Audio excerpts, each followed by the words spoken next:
And we're live.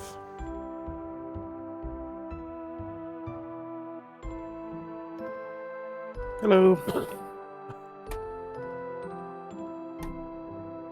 Now I just gotta send out the Discord promos.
It's a farming game, Demi Lilith, but with a 90s anime aesthetic. There are a couple of characters I think you'll like the look of.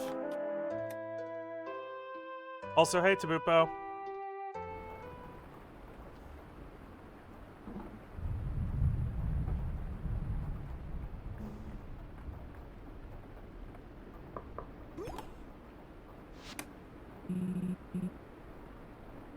Still working, sis? Oh, Ayland. I didn't realize how late it had gotten. I thought you could use a nice hot cup of coffee. Thank you.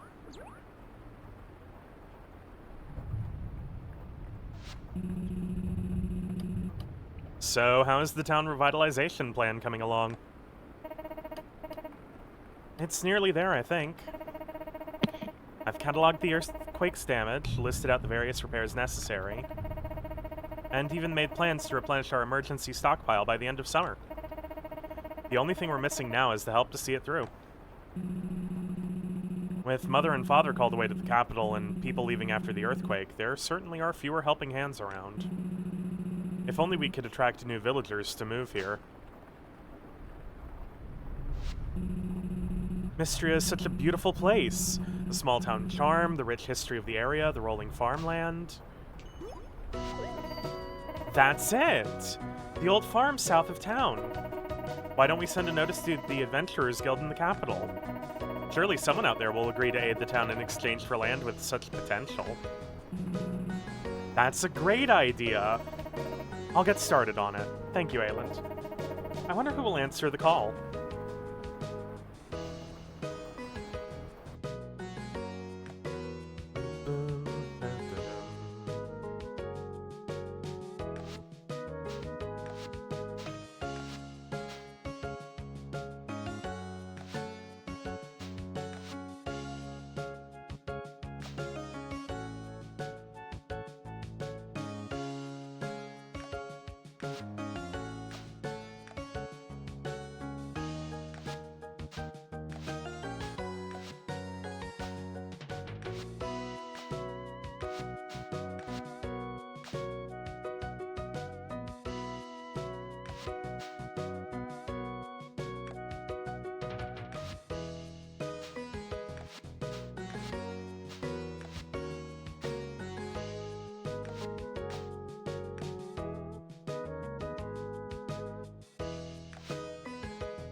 Hey, Pac-Man. And yeah, the music's a vibe.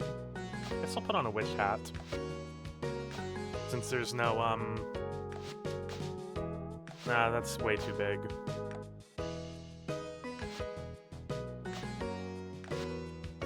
How about this? Yeah, in honor of that new art.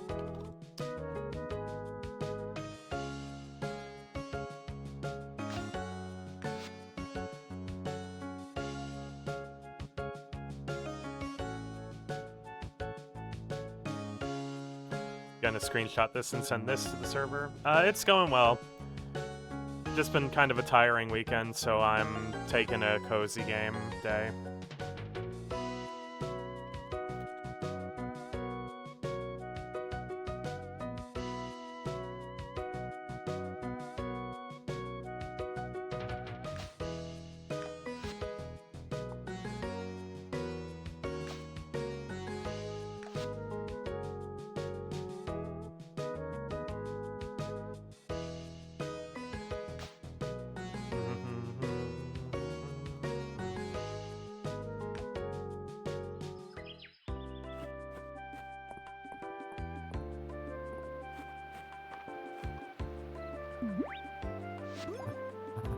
Oh, hello there.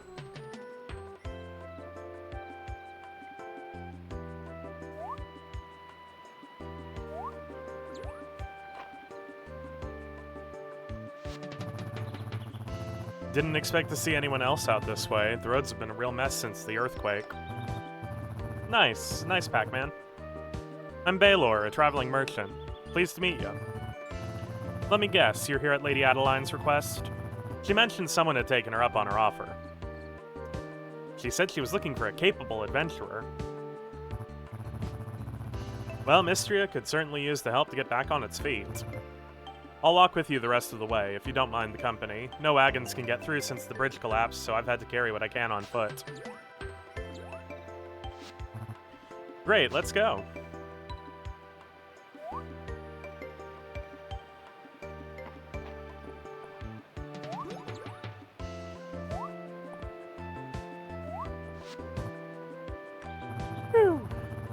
We should be able to make it before it gets dark.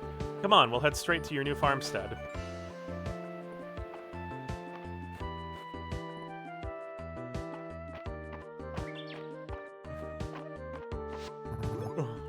Lord Ayland, look who I found out at the edges of the forest. Cassandra, I presume? Welcome, welcome. I'm Ayland. It's wonderful to meet you. You're in good hands, Cassandra. I'm off to the inn. It's been a long day and I need a hot meal. See you around. So what do you think? Nice, isn't it? You're right outside of town, great soil for farming. And look at this house. Four stout walls with a rich history. Let's go inside, shall we?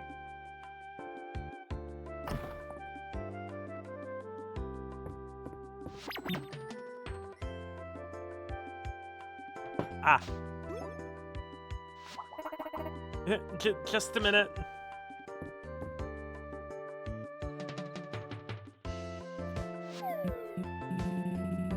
It, appears we're not quite ready for you. But not to worry, I'm sure she'll only need a minute. Should we go in and help? No need.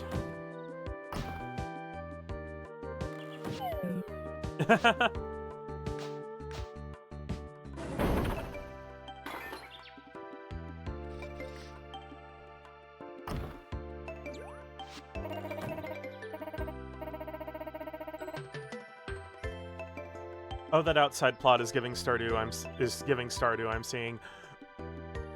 I think there is just a fundamental construction that you can't avoid. Like, this isn't Coral Island where the farm layout is basically Stardew Valley, but I don't think you can really avoid house and then small field in front. You must be Cassandra. I'm Adeline. Thank you so much for answering my request. My brother and I are so excited to have a real adventurer here to help the town. I hope you like your new farm. It has a lot of potential, don't you think? Why don't you come inside?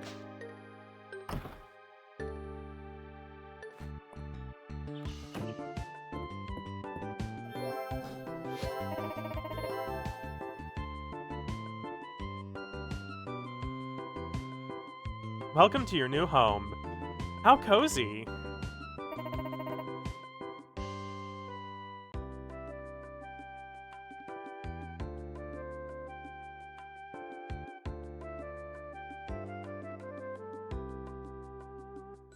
Hold on.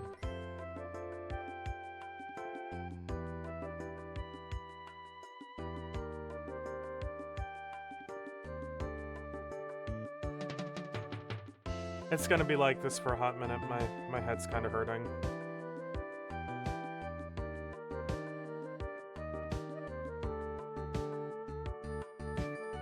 I'm glad you think so. Would you like a quick tour of the room?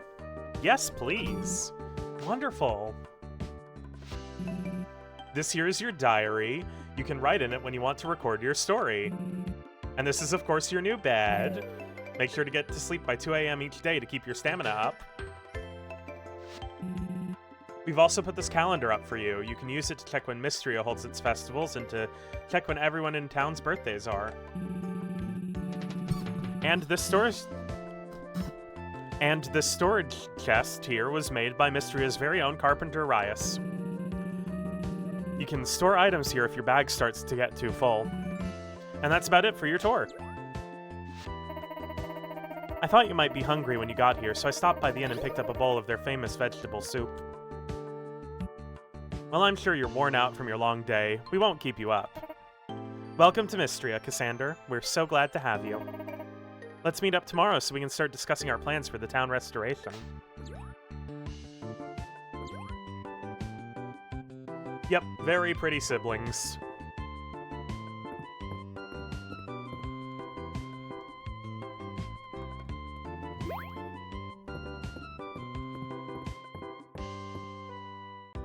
And a brother who looks like revolutionary girl Utena.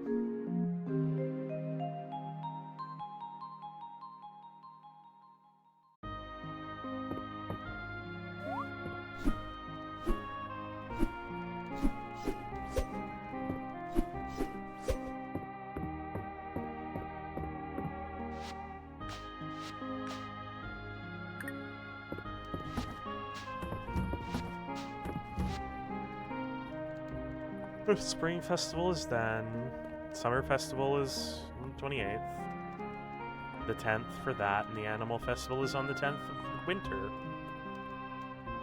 Interesting.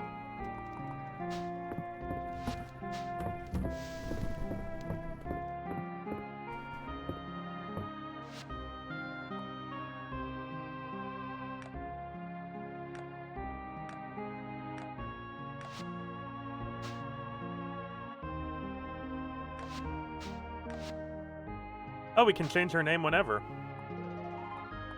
Nice.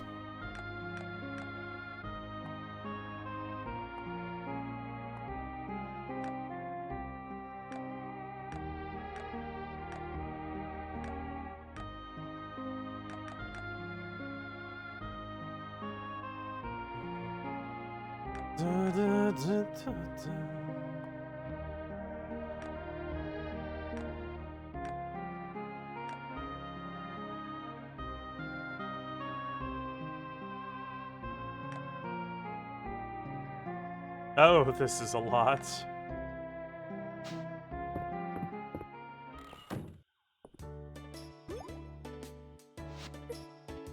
Ah. Hello, you must be Cassander. I'm Salene, it's nice to meet you.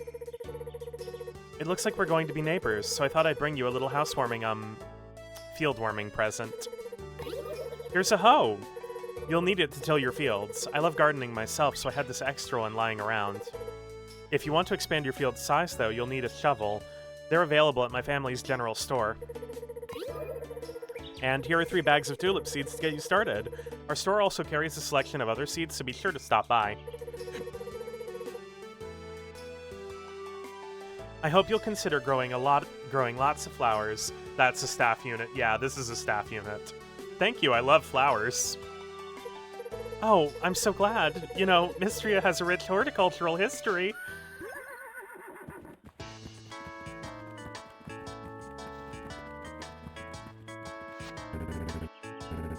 Morning, neighbor. The name's Hayden.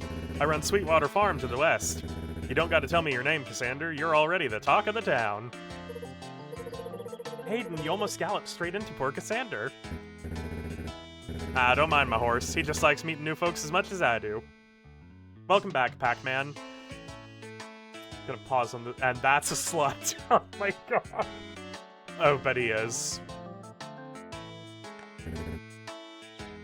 It's fine, pleasure's all mine. A farmer after my own heart. Here, I brought you a little something. Take this watering can. You'll need to water your crops every day if you want them to grow big and strong. And here are 3 bags of turnip seeds. Turnips are good raw, and they're even better cooked. The whole town will surely appreciate more shipments of fresh produce. Like, you just bursted in on a horse to see us? Right, Demi Lilith? It's been a good while since I've been out here. Things sure have gotten overgrown. You need any pointers on getting started with your field, Cassander? I'd love some tips from you two. Step 1. Use your hoe on cleared field areas to till the soil. Step 2. Plant seeds on the tilled soil tiles. Step 3. Water your crops every day until they are fully grown.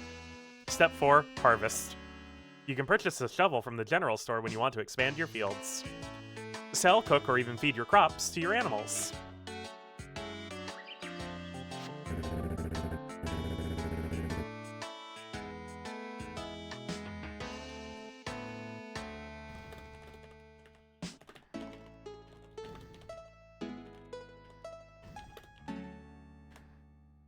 Now don't be shy, Cassander. Come by anytime if you want to chat. I'd love to introduce you to all my animals.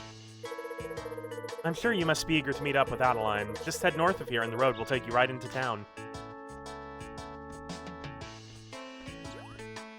Sorry, Cookie, you can't get dibs here. This is not a democracy.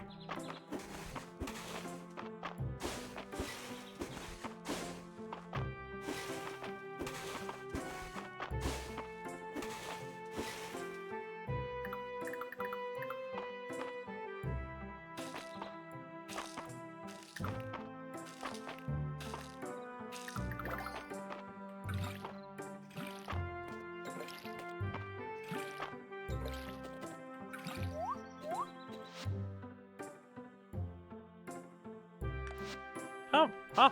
Skill levels.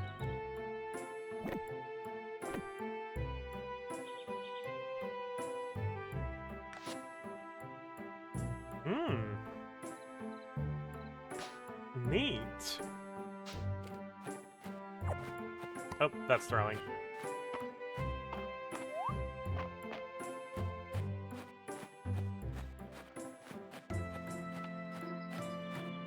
I don't know if there is one or not.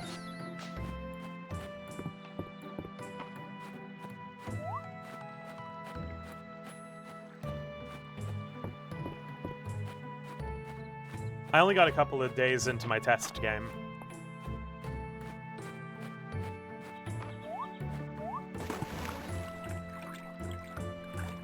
Oh, they're swimming.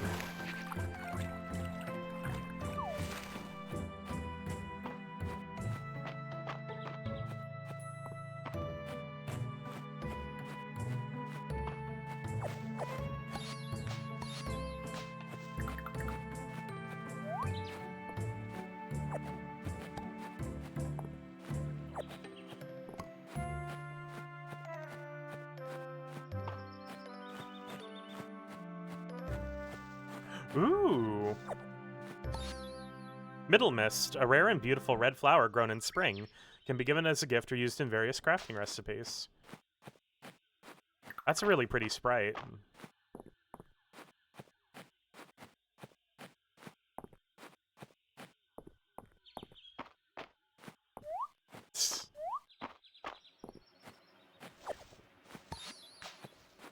Tulip.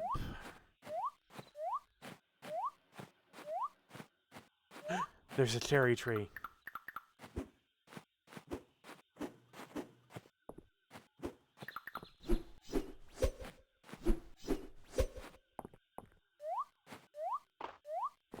It really is cute. Oh my, now who do we have here? Cassander, that's a nice name. My name is Elsie. I live at the manor house with my niece and nephew, Adeline and Ayland. Their parents, the Baron and Baroness, spend most of their time in the capital, especially these days. I once did too. What grand times.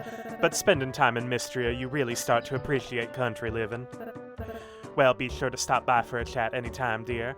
I can share the latest gossip, and even some romantic advice if you need it.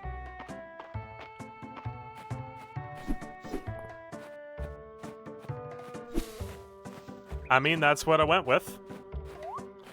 I don't know if that's what her characterization is supposed to be, but I went with the Blanche Devereaux. Another tulip.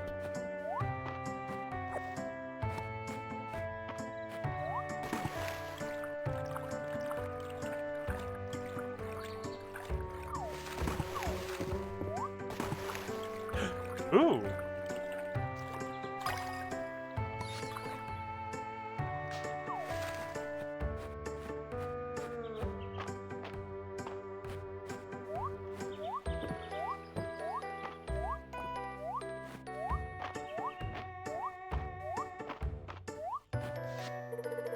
How's it going, Cassander? Getting settled in? I'm just up the road if you need an extra pair of hands. Oh, she changed her hairstyle.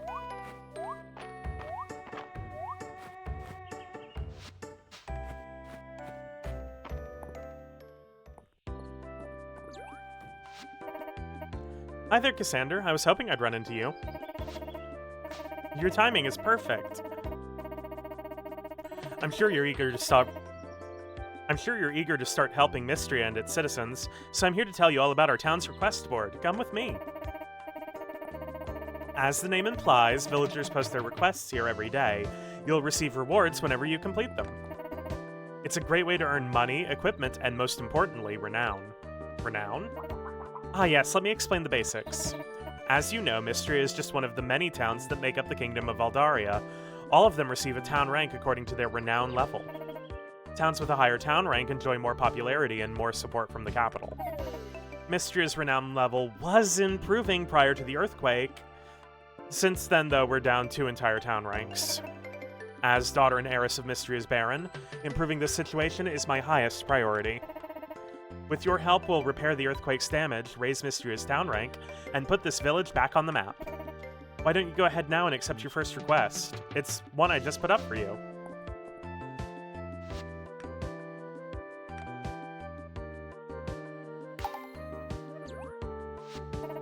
Perfect. That was easy, right? I'm sure you want to meet your new neighbors as much as they want to meet you. And as you get to know them better, your journal can keep track of your relationships with them and even document their favorite gifts. And what can I do to make you like me, Adeline? No. And what do you like, Adeline? What do you like, Adeline? There we go. Well, tulips are nice, and they are in season right now.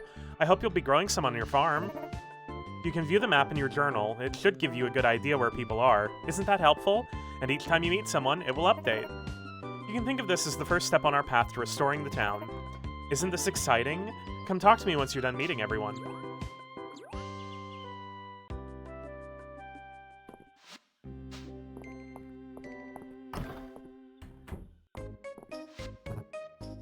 Hey, I'm glad I bumped into you. I'd forgotten to mention. Make sure that you put anything you want to sell into the shipping bin next to your house. I'll pick up your shipments and leave your payment overnight. The shops in this town depend on the stock I procure for them, so we're all looking forward to your business. Well, hello there! You must be the new face in town. Nice to meet you, Cassander. I'm Holt. I'd been wondering who'd move into that old farm. I'm pleased to meet you too, Holt. That's a good one! Anywho, my wife Nora and I run the general store. Our girls, Saline and Dell, help out as well. Stop by if you ever need supplies. If no one's at the counter, you can just leave your tesserae on the counter. Between you and me, you do not want to be in debt to Nora. You must be Cassander. Welcome to Mistria. I'm Nora. I run the general store in town with my husband and our daughters. I'm also head of the Chamber of Commerce in the Saturday Market. Though unfortunately, the Saturday Market has been on hiatus since the earthquake caused the bridge into town to collapse. Baylor is currently the only merchant that even attempts the trip these days, and he has to do it all on foot. Broken bridge? I think I can help. Oh, right. Adeline did mention you'd been helping the town in exchange for the farm. If the broken bridge were repaired, all sorts of merchants could resume bringing their wares to the town on Saturday. Well, if you need anything in the way of seeds and supplies, please stop by the store.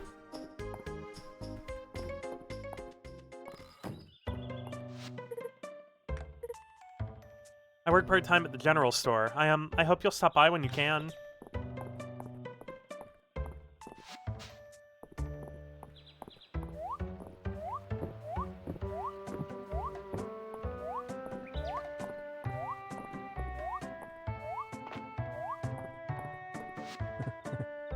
Hey, I don't think we've met before, have we? I'm Rias. I run the carpenter's shop with my Uncle Landon. If you have any interest in crafting, let me know. Maybe I can give you some tips. What kind of crafting? Well, I'm sure you'll want to make things like fences and furniture for your farm, right? Feel free to use the crafting station near the town square. If you stop by the carpenter's shop, you can also purchase some crafting recipes. Feel free to drop by if you need anything.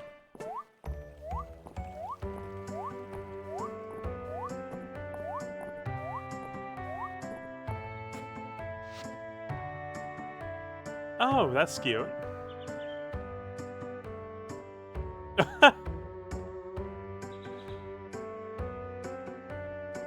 That's kind of funny.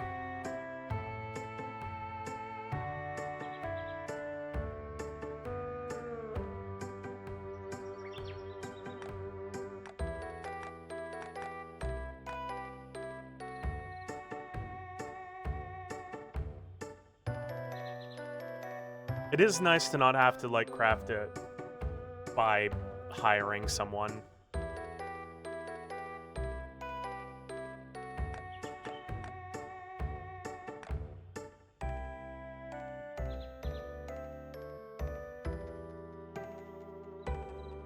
Yeah, cozy vibes.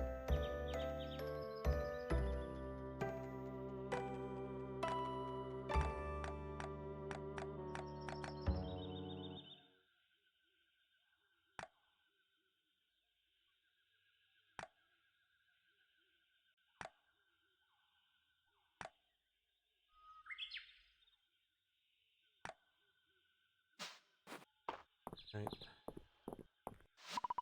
The door is locked.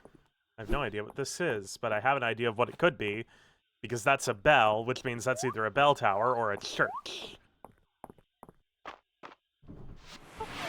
Oh, 1 second, I think I heard somebody fall.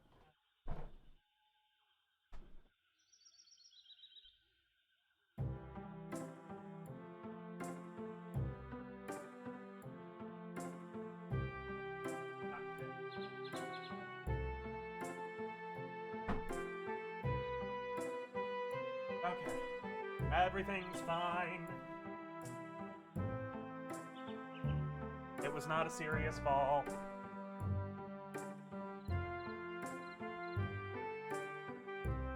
Hi, are you the new farmer? My name's Maple. Where did you live before you came here? Have you ever been to the capital? That's where the royal family lives, you know. You can ask me anything. I know all about them. Hello, do you like bugs? Yes? Excellent. My name's Luke. I'm so excited to have a fellow insect enthusiast in town. Finally! Wait until I tell my sisters. Hello, are you the one moving to the old farm? I'm Del. That place is haunted, you know. Haunted with monsters! I saw one hiding behind a tree. Let me know if you have any trouble and I can take care of them for you.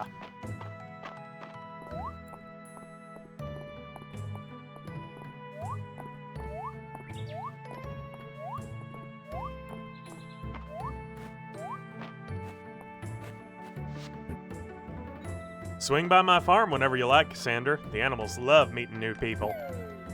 Oh, but it's no rush. I'm sure you got plenty to do, what with getting the lay of the land here in Mistria. Ahoy there, I'm Terithia, and who might you be? Ah, that's right. Adeline mentioned her plan a while back. I didn't realize someone had taken her up on it. I run a little tackle shop out by the beach. I sell fishing rods and a small selection of freshly caught fish. Feel free to stop by. He wants you so bad it makes him look cuddly. Yeah.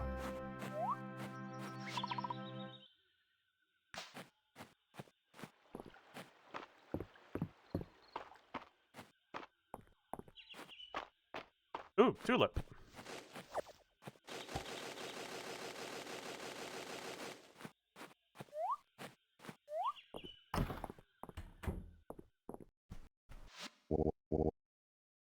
Hello, are you the new farmer everyone's been talking about? I hear you'll be helping to raise Mistria's renown. How splendid. It seems we share a common goal. You can call me Errol. I'm the curator of Mistria's brand new museum. I hope you'll consider donating some items. It's a great way to earn renown. You'll even receive rewards for each collection you complete. Let's support each other's efforts for Mistria, eh? I'll be rooting for you, Cassander. So can we replant stuff we pluck, or it has to come from seeds? Those things seem to leave behind, like, a thing that will regrow later.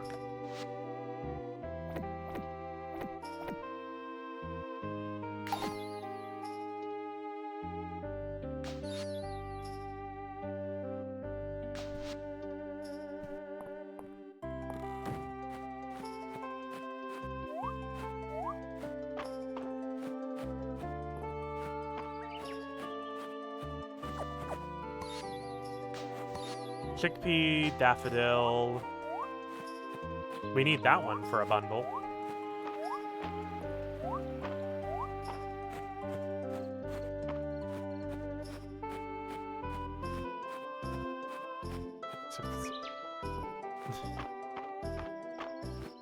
Lamau.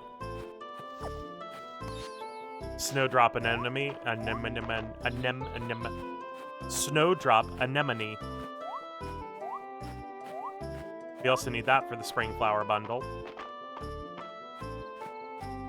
Nothing here.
Let's go dunk those two in. Snail. Hey, Mo. Cock and balls. Welcome to Jurassic Welcome. Park. What do we got going on? We're playing Fields of Mistria today. Ah. That's that there farming simulator. Yep. Do you get to the Cloud District very often? Oh, of course not. What am I saying? I'll have you know there's no pussy. Sorry, I'm a little excited. You're gonna fine. Have to deal with it. I Was might that be a too little. much? I might be a little low responsive just because of how tired I am. Yeah, you had a big day. What? Yep. What and with the exterminator? Demi Lilith says, "Well, yeah, there's no pussy. You have to craft it."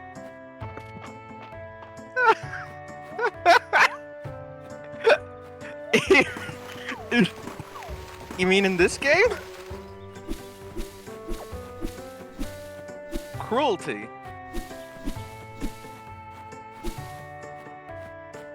You build the pussy like Lego. You know, the Lego Star Wars. You hold down the circle button. I'm back. Welcome back. Welcome back, Callan. Brain. Welcome back. My brain's. So is this having a just a brain. farming? this just a farming sim game? Or is there, Mhm. like... Okay. Like, I have no idea anything beyond the fact that, like, you start out as a farming simulator. Yeah.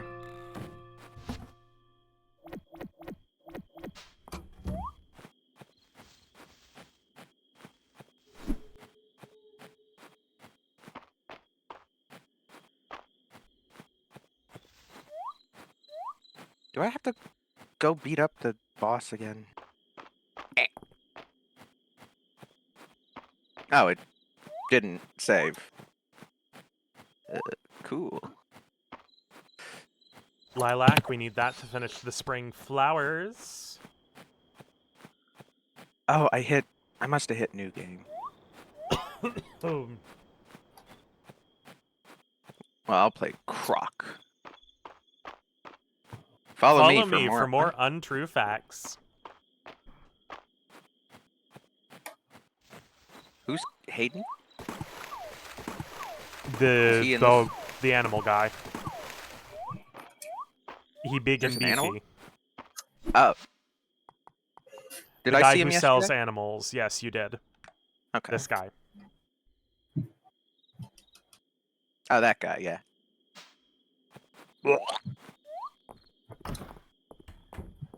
I'm gonna do a bit more emulation. Nice.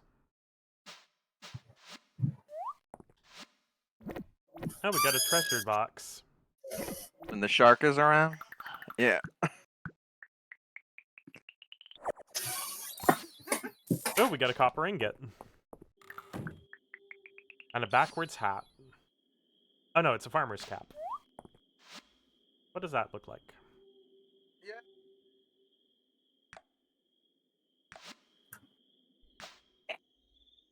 Croc. Oh, it looks like a backwards hat. Yeah, I can wear one of those.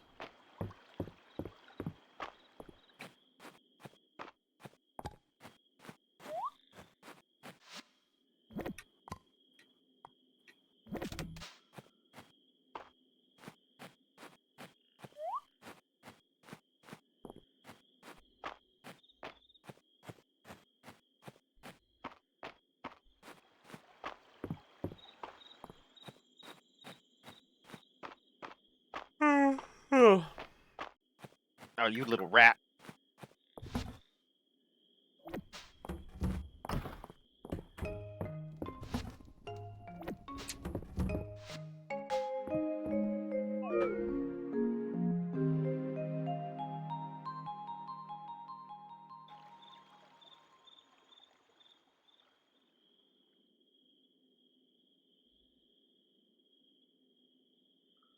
Oh, you little rat. Oh. Okay.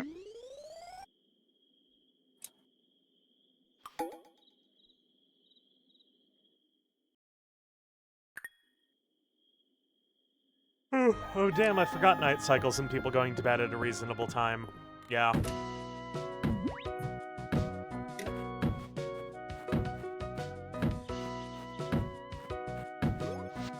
Yeah, you gotta look out for those.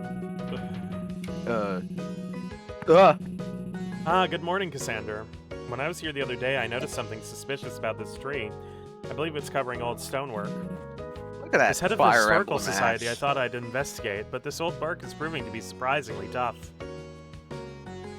That's Look at awfully that early Fire for it, Emblem though. ass guy. Historical Society?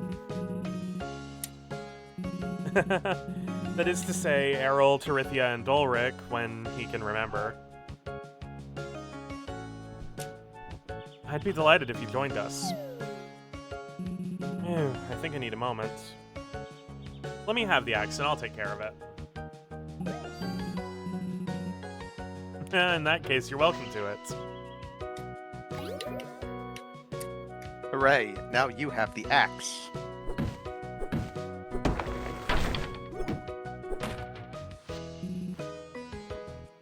Incredible! This is a statue of Calderis, the mythological guardian of Mistria. Our ancient ancestors used to worship statues like this one. What an incredible find. Shame about the head, but with a little help from the newest member of the Historical Society, I think we can see him as good as new. If you would, Cassander? And I appreciate the tan. Yeah, it is nice. There we are. Don't you just love that sense of achievement? I believe that reconnecting with Mistria's past is the key to our future. This has been a most productive morning. Thank you for all of your help. Please keep the axe, and do let me know if you stumble upon any intriguing archaeological finds yourself.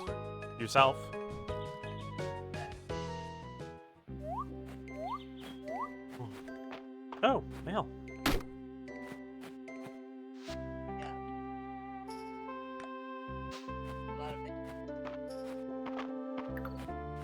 Weather app was right first.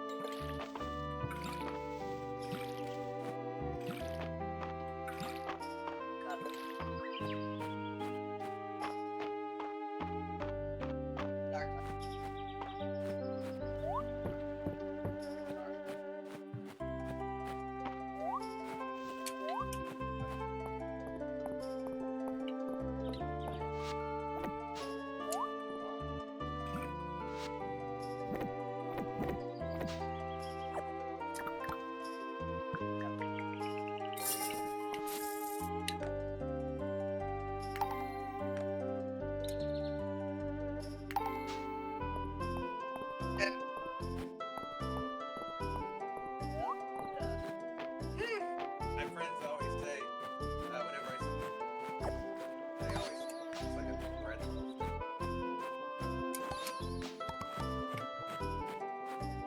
It is.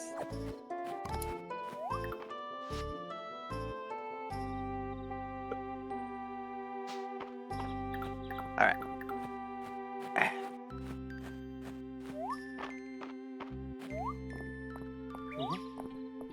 All right.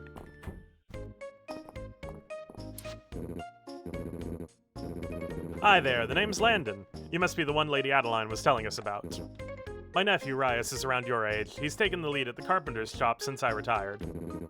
We sell everything from crafting stations and furniture recipes to farm buildings and home upgrades. Stop by anytime.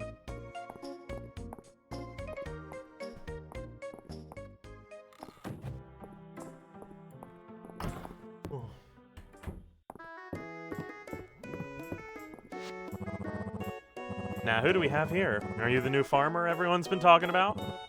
Good to meet you, Cassander. I'm Hemlock. If you ever need a hot meal or a cold drink, be sure to stop by the Sleeping Dragon Inn.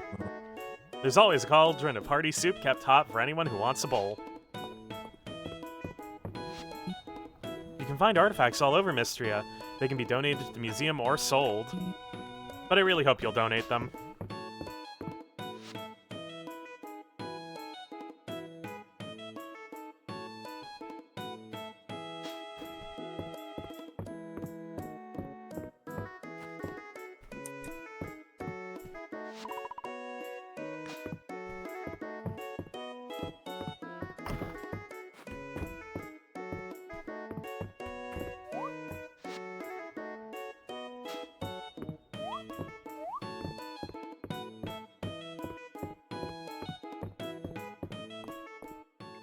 Ah.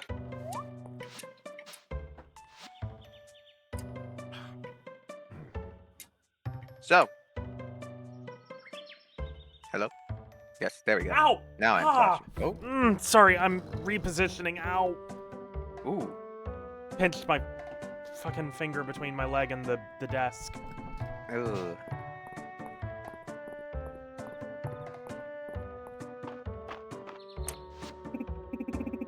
Well, you must be our new farmer. Adeline mentioned you'd be arriving soon. Delighted to meet you, Cassander. BRB, guys. You can call me Josephine, although I also go by Joe. I run the Sleeping Dragon Inn with my husband, Hemlock, and our children, Raina, Maple, and Luke. Have you met them all yet? Stop by anytime, dear. You're always welcome whether you need a meal or just want to chat. It'd be my pleasure to serve up either. Yeah, I'm fine. It just hurt.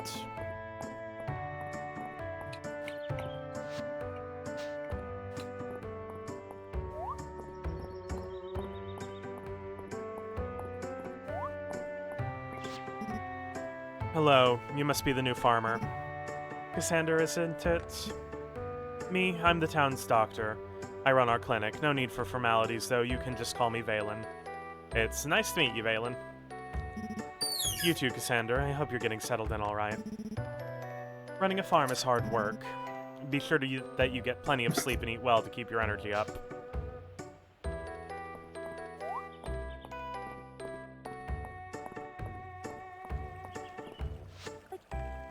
Oh, hello. You must be the new farmer. My name is Reyna. My family owns the Sleeping Dragon Inn. Nice to meet you, Cassandra. So what brings you to Mistria, if you don't mind me asking? I've always dreamed of starting my own farm. Really? I'm excited to see what types of produce you'll grow. I have a passion for food, especially when it's locally sourced. Well, I hope you'll stop by and try my cooking sometime. I'll be looking forward to it.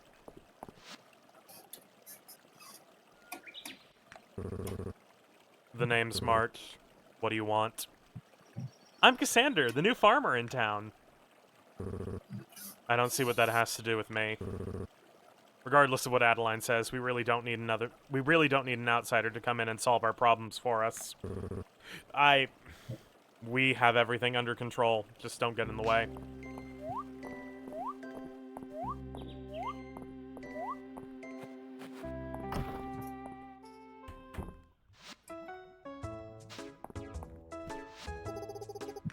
So you're the newcomer?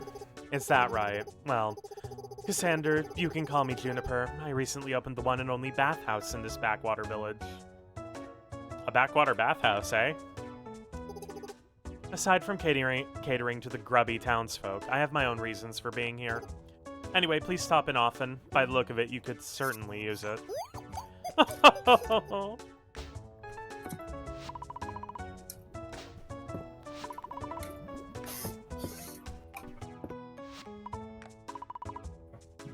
Nice to meet you, Dozy.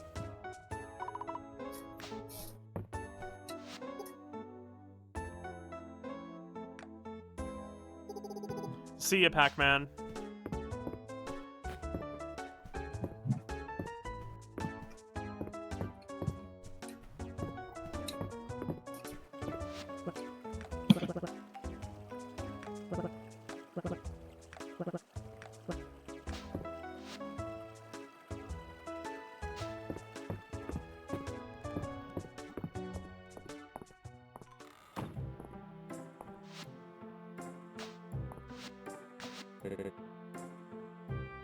Thanks for taking my request, Cassandra. Now where did I put that pickaxe?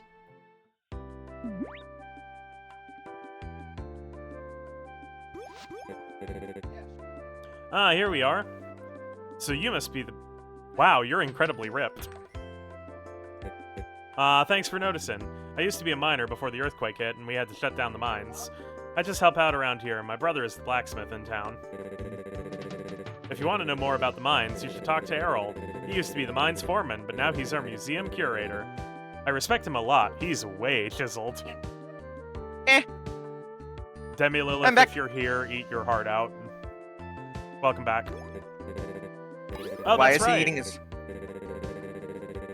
Well, we get to talk to this guy about how he's ripped and how the museum curator is very chiseled. Oh, okay. Oh, that's right. I wanted you to have my old pickaxe. Breaking rocks is a good way of getting toned. It's a little old, but should be strong enough to break small rocks. If you want a stronger pickaxe, you'll have to forge it, or buy one from us here. I'm glad you'll be putting this one to good use. These days, I help out my little bro March around our family forge. He's a great blacksmith, but he's a little, well, not like great with other people. Ulrich, are you out here? I need... Huh, what are you doing here? Hi, March. Well, enjoy your chit-chat with my brother, but try not to waste too much of his time. Ulrich, come to my room when you're done. I need you to look over a blueprint. Sorry, he doesn't mean it. So, as for my favor, if you could, like, give March a chance, that would be way cool of you. He doesn't have a lot of friends. I'll talk to you later, Cassandra. Bitch. He's a tsundere.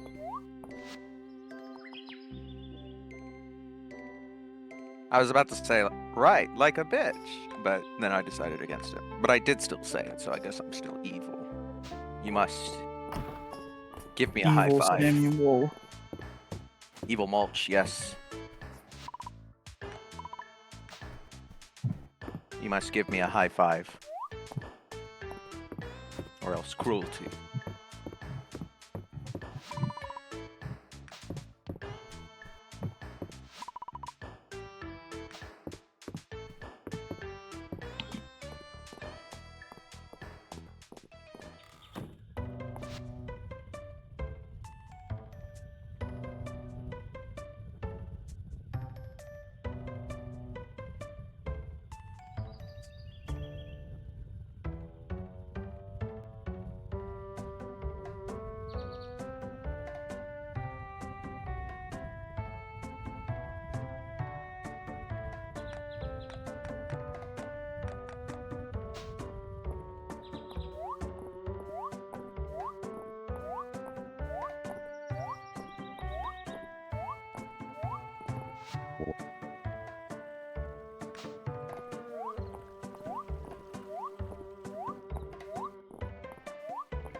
I know I've been doing this a bit often lately. All of these sins are mine to Hey, bear. Rugi. Oh, hey, Hi. Rudy.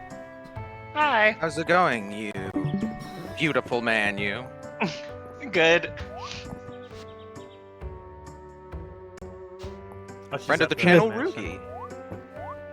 I think that's the first time I've heard Mulch say nice things about someone when they join. Yeah, usually it's who just joined. Such is my power. Or that, or look at you, you bitch. Yeah. And I'm just like, an actual compliment. Wow. It's such Such is whoa. my power. Such is my power. Excellent. Nah, I figured I'd come in and say hi. I got like a thing in like an hour or so, but Okay, you're fine. I might be. Okay, I'll be back. I'll be right back. Jasmine is the dog. You know. how goes Mistria? Just barely okay. started, and I'm... Wait, was it... Okay, she's not here. Aylin's here, and I don't need him right now. I need to turn 6 berries into their aunt. Oh, yeah. I did start working on Masks thing if you want to see it so far. Ooh, I would love to. Okay, let me just put a big... I just have to put That's a big Valen. black bar right here. Really quick. Oh, she's over at the museum.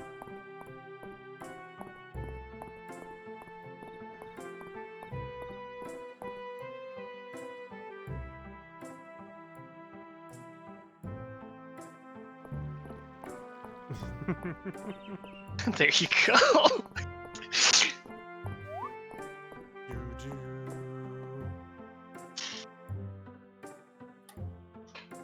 Oh, nice. Yeah, it's coming along.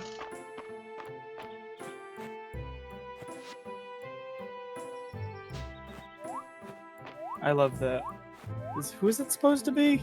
Estrellas? This is Estrellas and Ariana's kid. Oh my god. Yeah. I guess they've because of established that they have a kid these. now. Oh, no. Yeah. This is a I think this is- hypothetical fan kid situation. Yeah, this is a in the nebulous future maybe. I see. Oh, I should send you the thing I drew this morning. Me? Since we're in the realm of hypothetical stuff that I drew. Because I was doodling this morning. Ooh. That's cool. Yeah, It's wicked. it's giving wicked.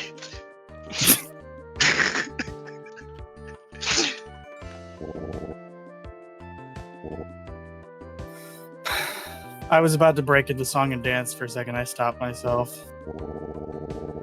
Wish you hadn't. I wish I had Well- heard it. Zero Voltron. I'm not very good at singing, so I'm not gonna try. That's fair. Something breaks into Wicked song and dance. I'm defying gravity type shit. Mm-hmm.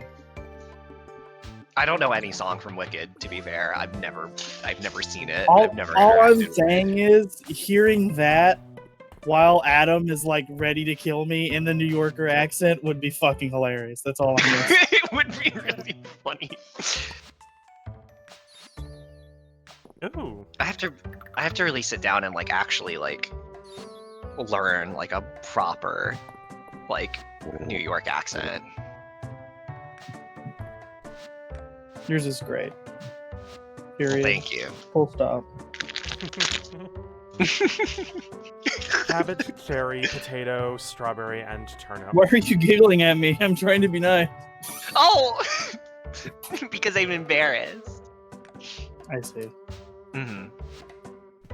Flicks forehead. Demi Loser. Lilith goes me, a native New Yorker, siren blaring. Is it a regular Uh-oh. siren or a Kill Bill siren?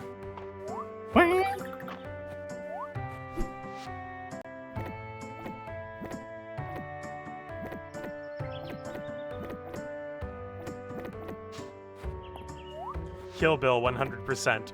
Okay, that might be a good thing. I don't That's know probably- if that's a good thing. That's probably a good thing.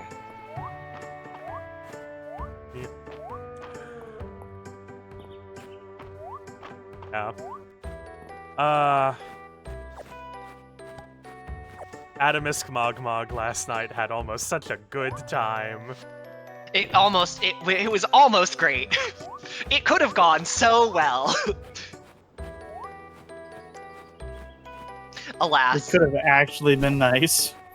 the thing, it was so close to being nice and good. And then people be saying shit. There's no It's just like- future with that boy. Ugh. Sent me into a tailspin. Me when It's I like- take your future from you too, bitch. Whoa! By killing you. Oh! No, that was Adam. Yeah. You won't have a God. future either. To either, ho. God. So many concussions in his line of work. Oh. Yeah. It was just like, it was so perfect. Like, I had to mute my mic because I was like giggling. I was like Yeah. maniacally giggling. And also just, hey, do you want me to kill your parents for you? And it's like, oh, yippee! That's totally not what someone that's in that situation ever wants to hear, but okay, bitch. Yeah.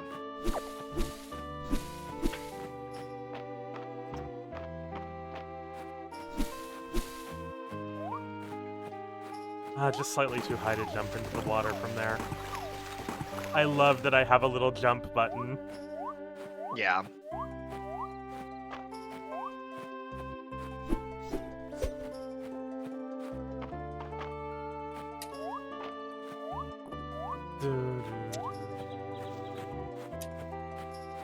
The music is so nice and chill. Yeah. I really like. I was telling I don't remember who I was talking to. It may have been you guys here, but like I like this very specific aesthetic over like Stardew Valley's. Like Yeah, it just feels a little bit more cohesive in like what it wants.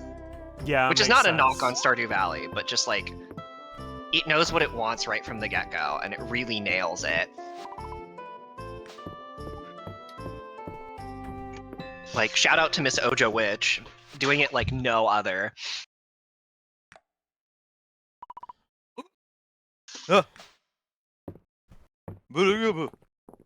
Lamau. But yeah, What? yeah.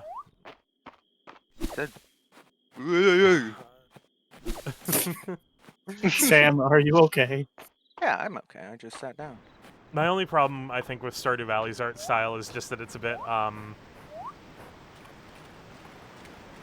what's the word? I'll say Painty? how I feel about it. I think it's ugly. I think it looks very MS Painty. Yeah, I mainly, to be fair though, I'm mainly thinking of that bed.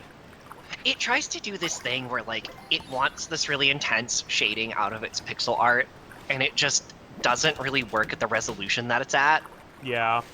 and it kind of throws it off for me. But like Also, Mistria relies a lot more on flat colors, and I think that works really well. yeah. Also, I'm just gonna say about one specific person. Harvey has a creepy mustache. He has a creeper mustache. Yeah. Damn it. I don't know any of the Stardew characters. Can't you install like anime mods? Yes, you shit. can install mods, but that doesn't. That doesn't fix the issue, I know, but you know. Yeah. Yeah. That would get me into Stardew if I could replace them with anime. That's creepy. That's crazy. Also, I love that I can swim in this. Yeah. I didn't know you could swim, so that's good to know. This is so Oh, helpful. Oh yeah, no, I was just jumping at the water, and yeah. Interesting. Admittedly, I played barely any because like I started when it like came out in like November of last year, and then they were like, it's gonna be a big update, and I was like, okay, I'll just wait, and then I forgot. I forgot it was a game that I had. It happens. Yeah. We're mostly playing this because I just don't have the energy for Persona 4 in a particular. We gotta sit there and go into the TV world for a while. Yeah, that's fair. Yeah, But P4's hey, dungeons. I should have energy tomorrow for that. Hell yeah. Shards. Oh, damn it! I didn't notice A dive spot. big guy. Oop. I'm gonna check out. I may be insane, but yeah. Demi Lilith is saying, Ulrich looks like Hero, Voltron. Cruelty. And then he sent me a DM showing, like, Whoa, that's a big side by thundercloud. sides, and yeah, no, I see it.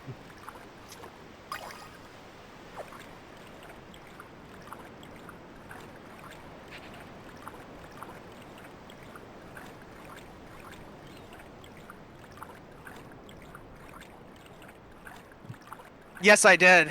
Like... Here, let me show the group chat then, because Lamau. Arthur? God. Yeah.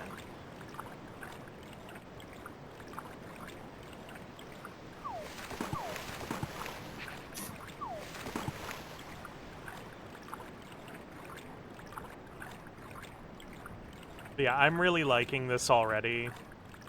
The music is good. The visuals are nice. Mm-hmm. Oh shit, it was 2 a.m. Uh-oh. I like the, I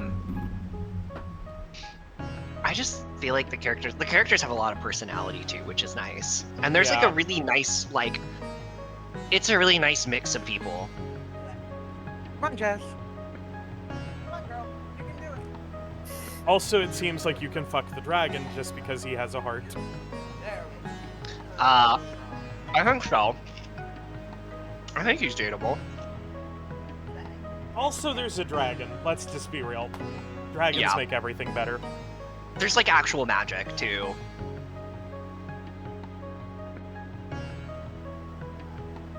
I Um, do. Yeah. I do think. I do think Stardew Valley is a little bit. We should keep it closed. Rain. I think Stardew Valley is a bit trying to have its cake and eat it too, with being a vaguely fantastical setting. yeah. It doesn't really commit as hard as like Mistria does. Yeah. You're the guardian dragon? I am Calderus, the guardian of Mistria. Thank you for repairing my shrine. I have been asleep since... Well, I cannot seem to remember exactly. Even now my mind is shrouded in fog. Magical essence has begun to flow again in Mistria. Of that much I am certain.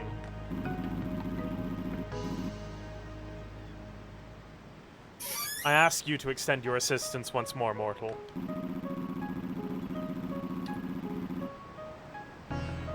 Dawn I need Dragon. you to collect this essence and offer it at my shrine so that I may regain my strength. I need you to collect 25 crystals, Jack. I mean, Crash. You must collect 25 crystals. I hereby bestow upon you the ability to sense and collect essence. You should find it naturally when you are going about your daily tasks. Do y'all think he's from Hoshido? Oh my god, Demi Lilith. Would you like to view the skill perk tutorial? Yes. Gather essence from activities such as farming, fishing, mining, and more. Interact with Calderus to view the skill perks menu. Select a perk to see its description. Purchase a skill perk with the essence to unlock it. Oh, interesting. I grow tired. Yeah. Let us speak again tomorrow at my shrine. I am honored. You can count on me. Sleep now, mortal. We will speak again soon. There's actual measured progression that you can keep track of. It's not just vaguely defined. Vaguely defined 100% completion that you can only get to near the end of the game. Yeah.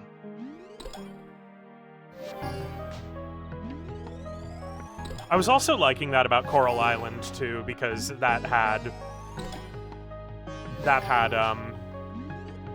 has a very obvious progression system as well.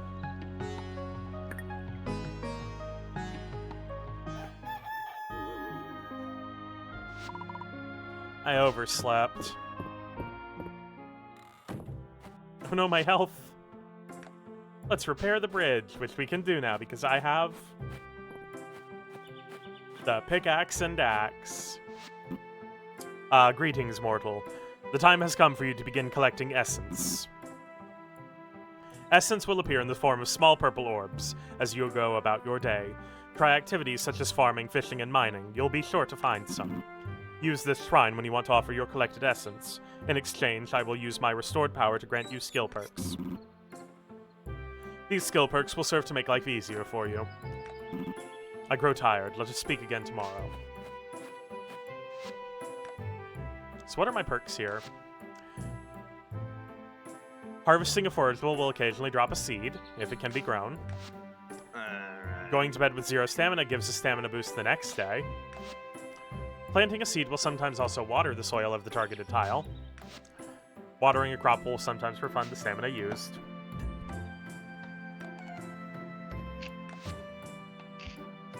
Fishing up junk. Will become less likely. Aquatic artifacts can sometimes be fished up. Attracted to bobber from greater range. Catching a fish will sometimes refund the stamina used. Okay. Peat, sod, and clay will sometimes drop double the usual amount. Dive spots can now contain sunken artifacts. An additional dig site will appear daily at the Western Ruins. Cooking a dish will occasionally return one of its ingredients after as a rule. Reduced by 10 minutes. Bonus restorative infusion, which grants an HP and stamina regen buff. Ooh, cooking recipes will sometimes drop from treasure chests in the mines. That seems useful. Okay. Ooh. Extra produce. They will drop the currency shiny beads. Okay. Reduce craft time. Extra wood. Extra stone. Extra forageables. Reduce cost of copper. Reduced craft time, extra attack power, and extra HP. Okay. Fun!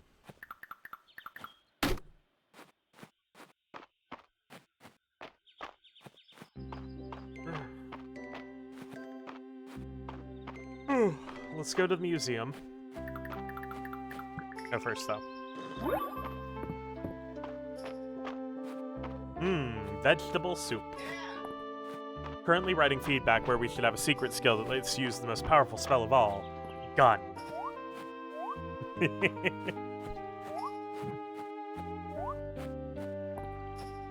Lilac.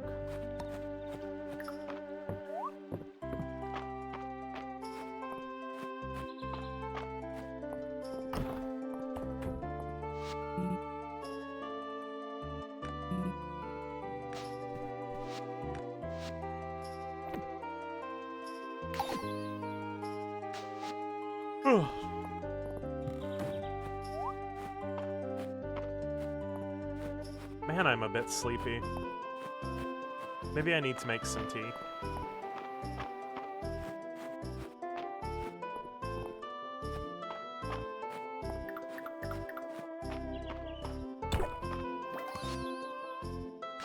I'm kind of tempted to go to QT and get some energy drinks, to be honest.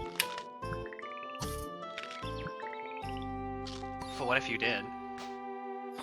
I'd continue my addiction of being addicted to caffeine. That's fair. Ancient crystal goblet. Not like A that's rare going to end artifact. anytime soon. Elegant and sturdy, this goblet was likely used during the Witch Queen, which was likely used during Witch Queen rituals. I wish it wasn't like almost 3:15 or I'd make coffee, because coffee sounds so awesome right now. I'm so glad I'm not a coffee drinker because it sounds like such a chore to drink coffee if you can't make it 1 cup at a time. I mean, the setup I have right now does pretty much 1 at a time. Oh, nice. So, Yeah, mine too. but really, I it's just don't more want to just, drink any coffee. I particularly don't try to drink coffee in the afternoon if I can avoid it, because usually I have it like while I'm at work in the morning. Fair. I am not a coffee drinker. I like tea more, but I am with you all in spirit, says Demi Lilith.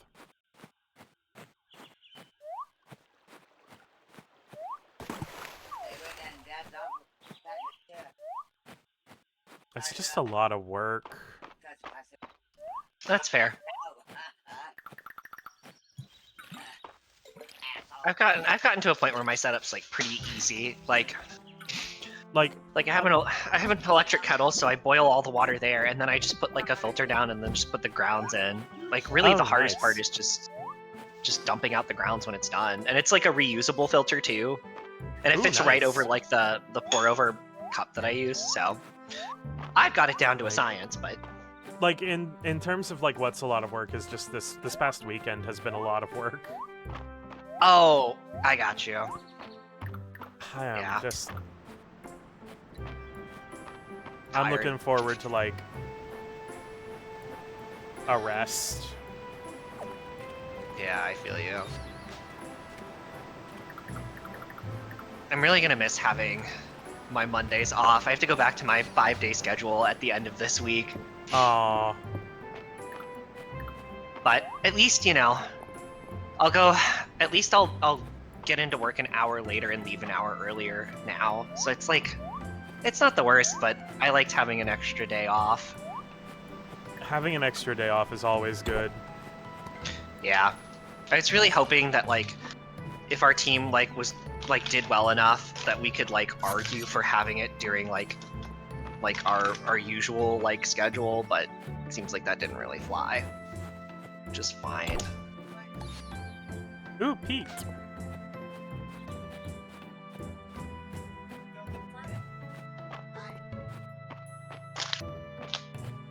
Oh, fuck it. We'll make coffee. Now I want some.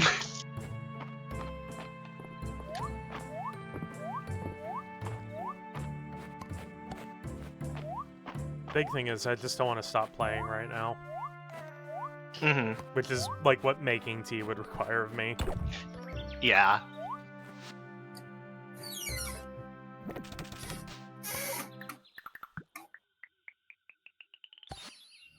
Lost Crown of Haldaria. A legendary artifact. Could this be the crown that was lost after the Caldosian Empire's invasion? Hell of a I thing to find buried am- in some grass. Gonna be back. Alright. Okay. Hell of a thing to find buried in some grass. I'm back. Oh, Welcome back. back. Welcome back. So I was just looking at my computer, like the Mhm. actual PC. Like nothing's wrong with it. Well, I mean, I guess I didn't get Ethernet ports because I don't see any on the back of my PC I when I wouldn't had be this able when I had this custom build. Like, That's odd, because that's like a motherboard thing. Yeah, usually it's part of the motherboard.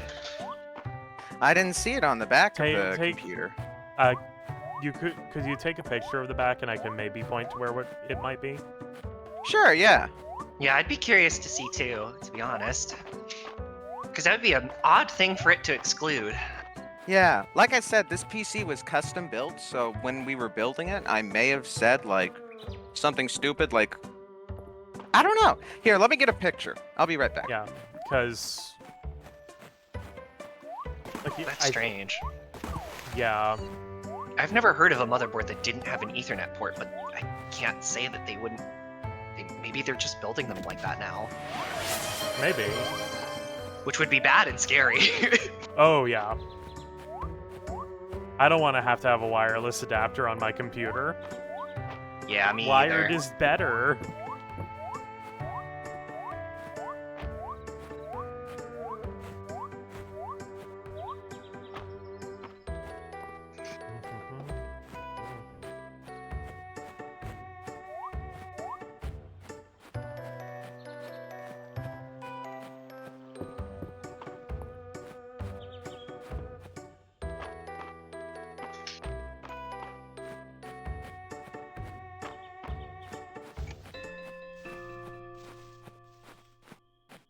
Oh, it's just that wide. Okay.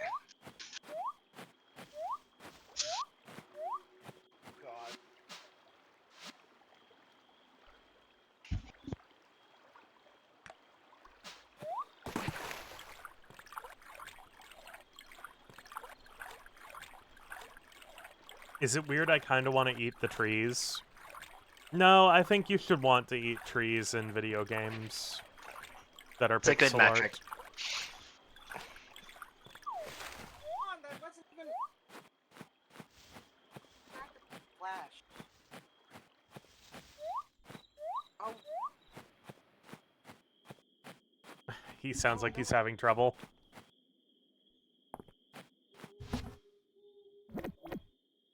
Yeah, it does. Steamed them, to be honest, with a little salt. They shouldn't look edible to me, but they do, like fluffy cupcakes. Yeah, I could see where they look like cupcake-like. This grass color really specifically, like, it's almost like the Mother 3 grass color. Yeah. It's very Mother 3 in terms of aesthetic, which is probably why I like it so much. Yeah, makes sense. Ooh, my water's done. That was fast.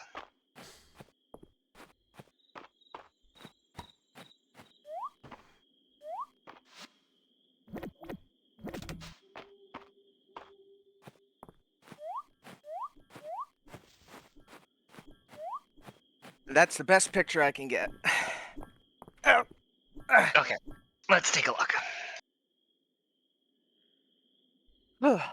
You said no Ethernet port? It looks like you've got one and it's plugged in. Yeah. I do? That Oh green yeah. shit! cable? Yeah, I do. Oh shit! Oh shit! Yes! Excellent! Excellent! Excellent! Man, don't make fun of me. I mean, I know you're not. I know you're not, but not even but. I'm being a bitch. Excuse me. I will now activate my wired connection, and I will become more powerful than you can imagine. So be right back. Sorry, I was love that him rude? so much. Oh, thank you.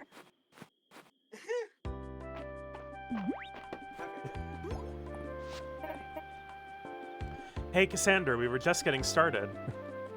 Adeline, you know I'm up for it, but this is a big project. You can rely on me to keep Mistria supplied with the basics until the construction is done, but I can't work miracles.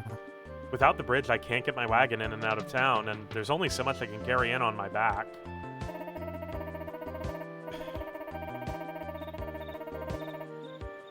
I've allocated all the resources I can for this, but the earthquake relief from the capital hasn't been as robust as we'd hoped for. I've talked it over with the other merchants in town. We're happy to contribute funds. You've got our backing. That's wonderful to hear, Nora. However, with the whole kingdom in dire need of repair materials, we can't afford the inflated prices on the stone and wood we'll need. Sounds like it's my time to shine. Wonderful, Cassandra. I knew you were the right person for the job. Gathering materials locally would definitely speed things up. That farmland of yours is loaded with high-quality stone and timber, Cassandra. Oh. If you're willing to do the gathering, we can compensate for the materials. By my calculations, 60 stone and 60 wood should be enough. Sounds right to me. With the repaired bridge, we'll be able to get the Saturday market up and running again. I'll set up a donation box here at the bridge for you to deposit any gathered materials. Alright, let's see Come if talk this to me works. when you're finished, and we'll begin the repairs. We're counting on you. Yes! Ethernet activated. Now, let us see if I can download MIDIs. I just typed in the word download into Google. Jesus. Okay.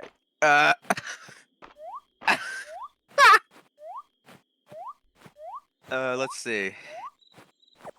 What do I want? What do I He's want? so What do I goofy. want? Let's get a Game Boy.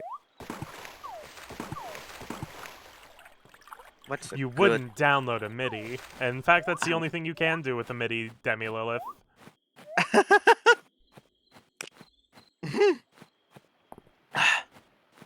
Oh, I know it. Okay. Alright. Let's see if this works.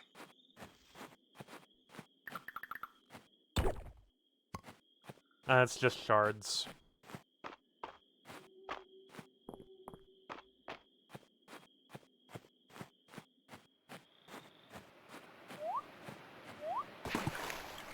Looks like that's the last one, even. Holy shit, that's much faster. Oh my god.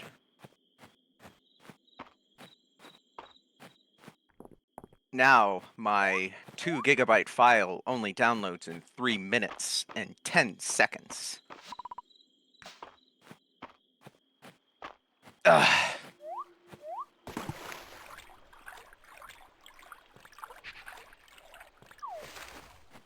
And I'm about to pass out. Oh, I thought you meant in the real. No. 2 a.m.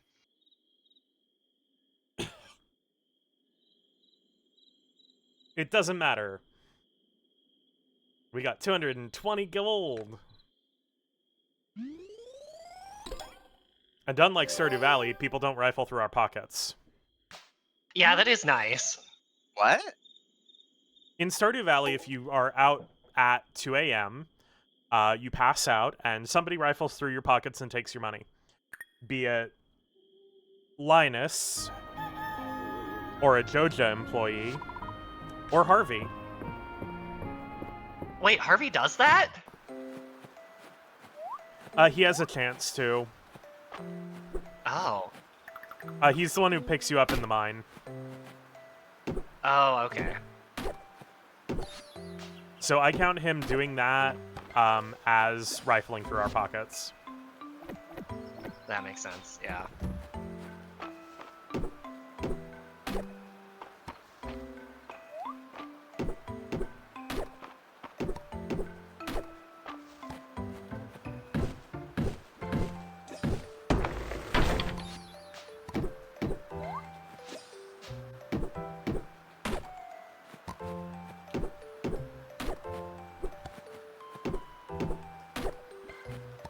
might ask what you think of this thing that I started working on today. Say that again? Ooh, maybe. You feel compelled to talk to Calderus' statue. The people of my time had a saying that they passed down through many generations. Do not forget that there's a jump button. I think it was. I screenshot.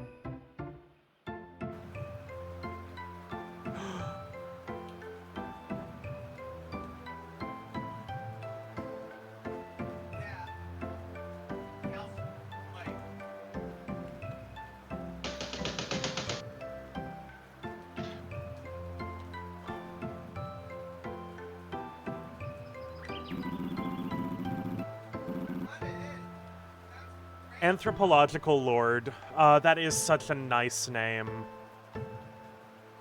Too bad it's a bot. Oh, is it? Yeah. Sad. That is a good name.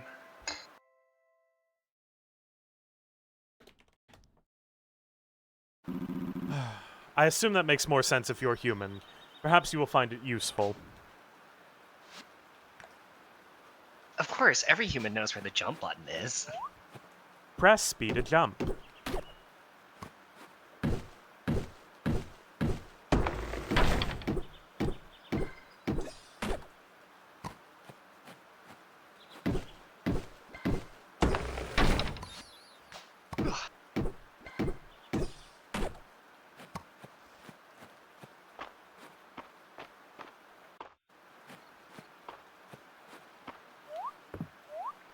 Cookie, please try to contain yourself.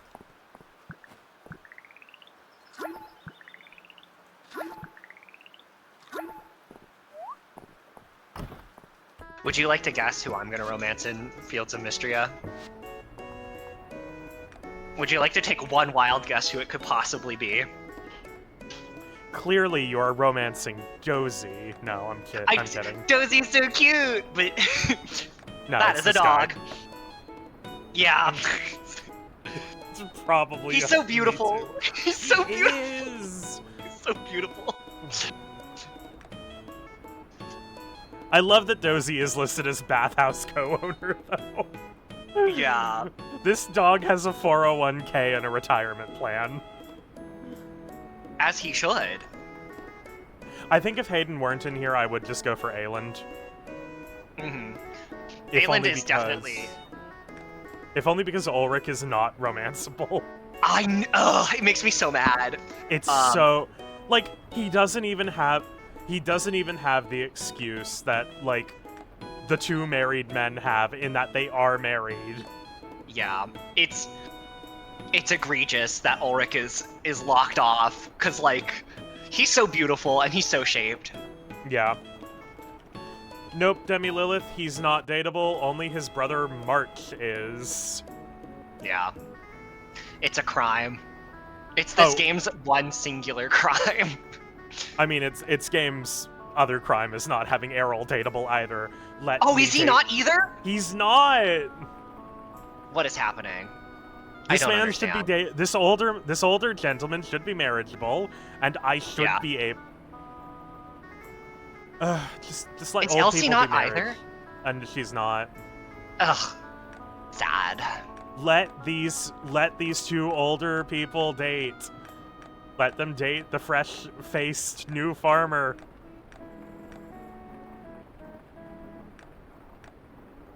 No, I refuse this. Why are you giving me the mean tsundere guy? Oh my lord, I should be fought over by both brothers.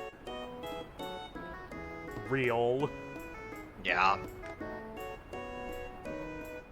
Arthur is been fed.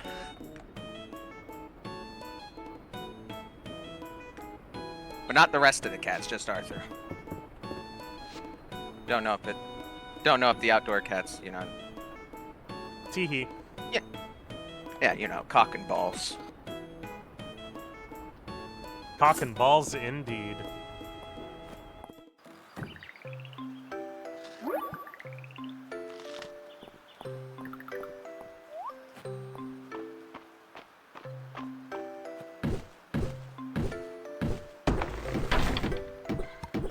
Whoa!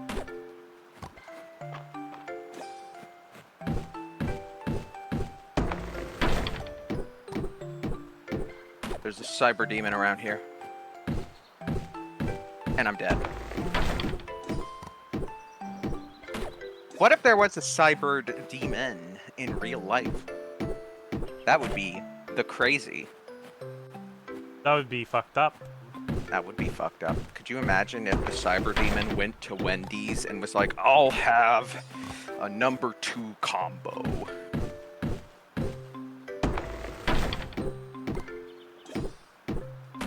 Like, come on, cyber demon.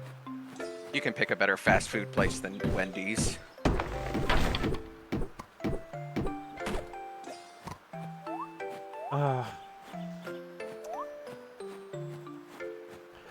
I guess that leaves me with the statement of all I can hope for is, like, maybe they'll add more later. Like, at least Stardew Valley added 2 additional datables later. Yeah. Like, I mean, Stardew... it seems like they're invested in, like, actively continuing, like, work on the game, so... Yeah, that's what I wanted to say. Stardew Valley... Comparing an indie game to Stardew Valley, I don't want to say feels kind of mean, but, like, I mean... Stardew Valley has been getting updates since, like, 2012 or something like that. Yeah, but also Stardew Valley is an indie game. Yeah. That's true. It's an indie game that made more money than God, but... Like, it's still an indie game. Yeah, but still, it's still, you know, comparing it, you know, like... I don't know, it also kind of helps that I don't think that they made any other games. Like, Stardew Valley, I think, is the only game that... Yeah! Oh, I'll be right back. Sorry. Coming, I'm already up.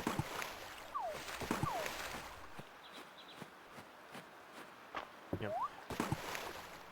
But yeah, I hope that, like, they'll go back and update it, maybe, to make, like, other characters dateable. Yeah. It does just remind me, if I ever get around to, like, writing out my concept, make the old men dateable. Yeah.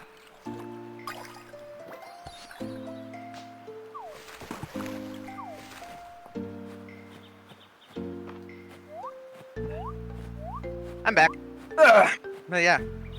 I guess my only point is that Stardew Valley has been getting regular content updates for like a decade now, which is really impressive. Yeah.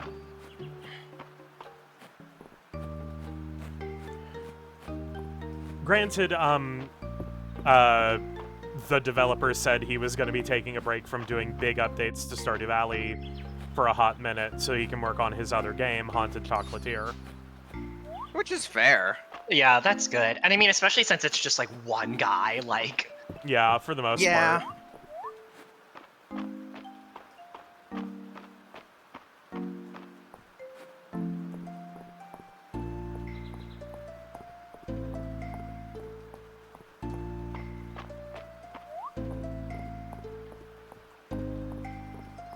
But hey, Stardew Valley was really popular, so we can actually, like, maybe fund his game with Stardew Valley. Yeah. Yeah.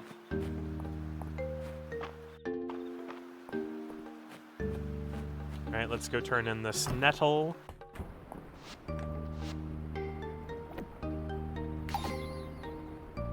Now I just need a fiddlehead and a morel.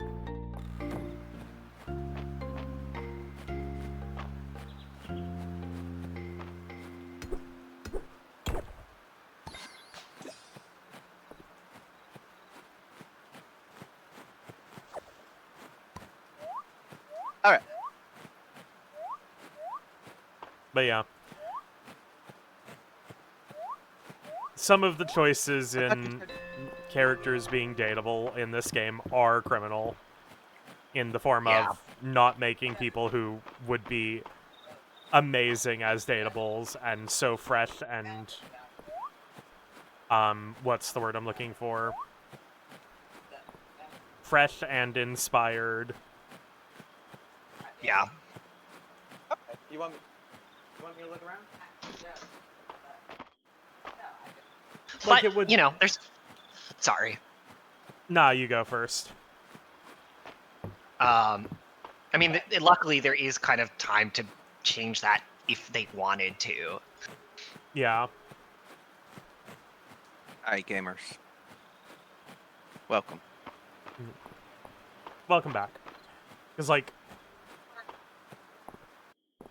I don't know, making an older person dateable in one of these games would actually be so fresh.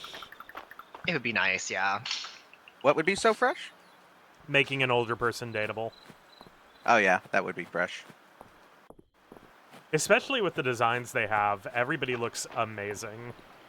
Yeah.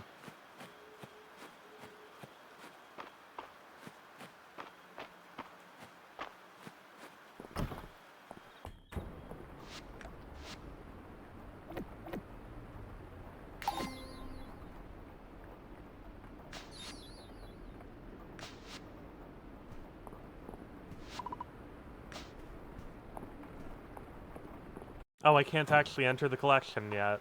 Damn. You can't? Oh, no, yeah, you Oh. can't view the rooms yet. Oh my god, we're getting raided. Oh! Whoa. Welcome, Raiders. Welcome, Raiders. pain. And cruelty. Hope y'all had a good time today.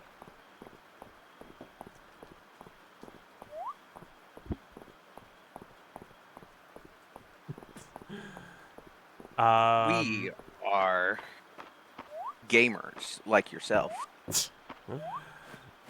I'm just talking shit. Like, Yeah, you are. Yeah. I'm Cassander. I never know what to do when there's a raid. Yeah. Oh, nice. Oh, you were playing Fields of Mistria. We are fucking under attack. Man the cannon! Quickly, Hello, no, Cookie Cat. victim. Don't scare people off. No, wait, I don't want to sell the stone. Oh, we're not gonna scare them off. We're just gonna scare them. I don't know. I'm finally getting to sleep on time. God, that feels like how it's been the past couple nights. Going to bed at a reasonable normal hour. Oh, vicious half dragon. Oh, you're a PNG tuber too. Very nice. Let me see you. Your cozy caravan. Oh, Minecraft cozy caravan. Oh, you play. New pants. I need to pick those up. Also, sorry if this is an invasion of privacy. I'm just looking at your. Oh God, I'm invading privacy. I'll stop. Well, Yeah. it's not an invasion of privacy to look through what they stream. It is public information. Well, they did stream Elden Ring.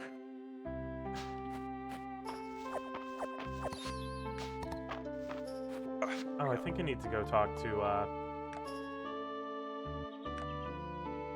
I need to go talk to Adeline and get those potato seeds. I've heard of it.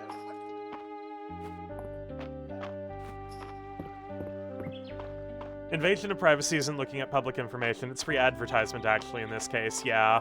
Mulch is Yeah. just a little bit of an anxious boyo. Yeah.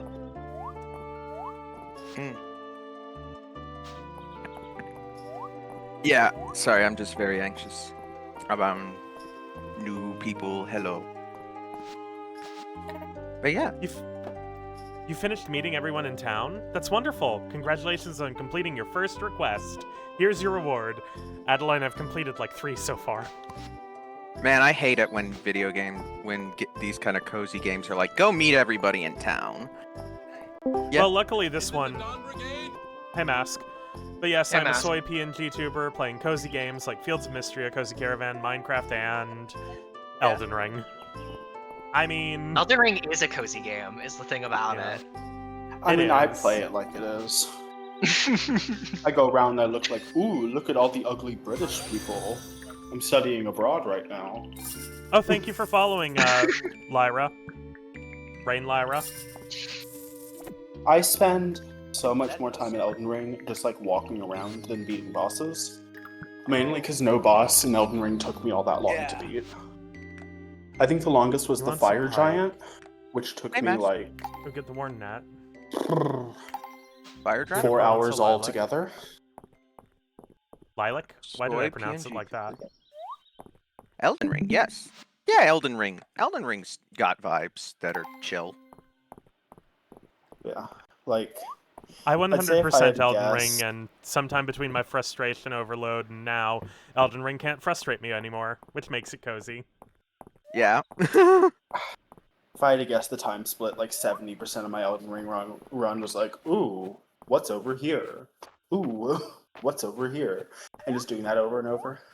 Which, to be fair, 'Cause- is like the intended way of playing Elden Because Ring. I think, Oh, thanks for following, Okala. I again, hope the I pronounced hardest that right. boss was pretty easily Fire Giant. Ooh, Shard Holy Mass. shit. Yeah, I'd Mer- say Yeah. Fire Giant gave me the most trouble out of Yeah. all of them. Fire Giant gave think- me the most trouble. I think Fire Giant was the roughest. Well, let me think about this. There was someone before him I got stuck on. The Shade of Godric. Yeah, yeah. He gave Because I was doing a status build and randomly they force you into a boss fight that nullifies all status effects, Yeah. which is bad. We can't have this conversation again. Just know that my opinion is all the developers need to be rounded up No. No, that's for that decision. Why am I being forced into that? What's that about? Legends Arceus. Well, yeah, I mean, to go on to the ooh, what's that? Ooh, what's that? Like, what helps with that is well, I mean, that's the same kind of appeal that Skyrim and stuff have. Like, it's that exploration. You see a cool That sense of adventure.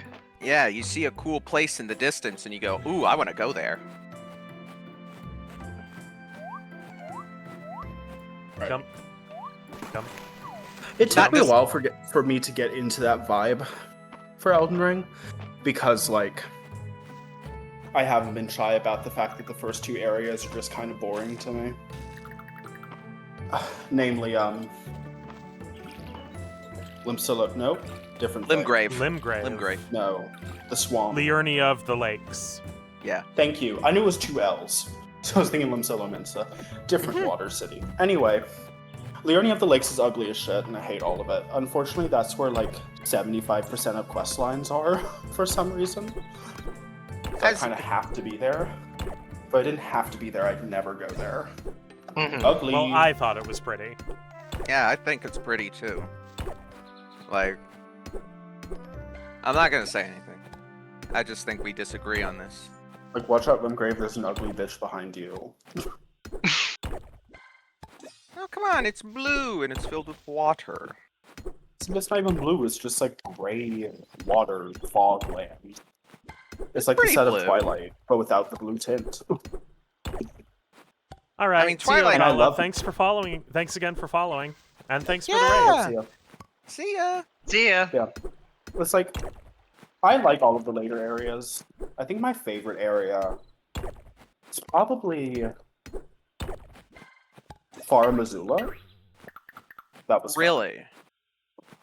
Well, they did the funky no gravity thing like Vala does in Fates. Oh, yeah, that's true. They forgot the gravity at home, and I love that energy. And I was.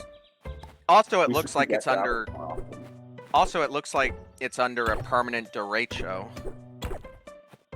What? Baramazula, it's under a derecho. You know, that's the superstorm What's where it's a big storm where tornadoes come out of. Like, it's a huge storm. Like basically a derecho is like tornadoes exist within it, kind of deal. And it's super big and terrifying and all that kind of stuff. Yeah, it's basically under a. It basically is in Oklahoma, because all the tornadoes.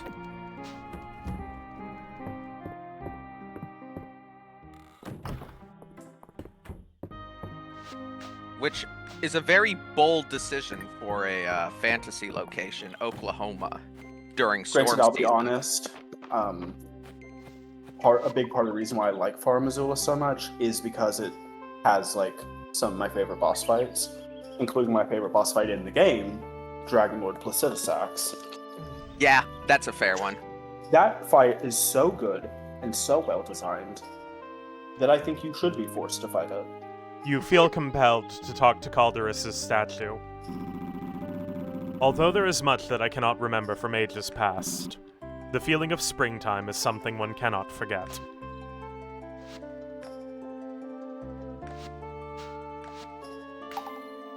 Ah, the spring of youth. The spring of cum. No. Spring of youth, spring of cum, same thing. No. No, I think they are different. I think those are two different things. I think you are wrong.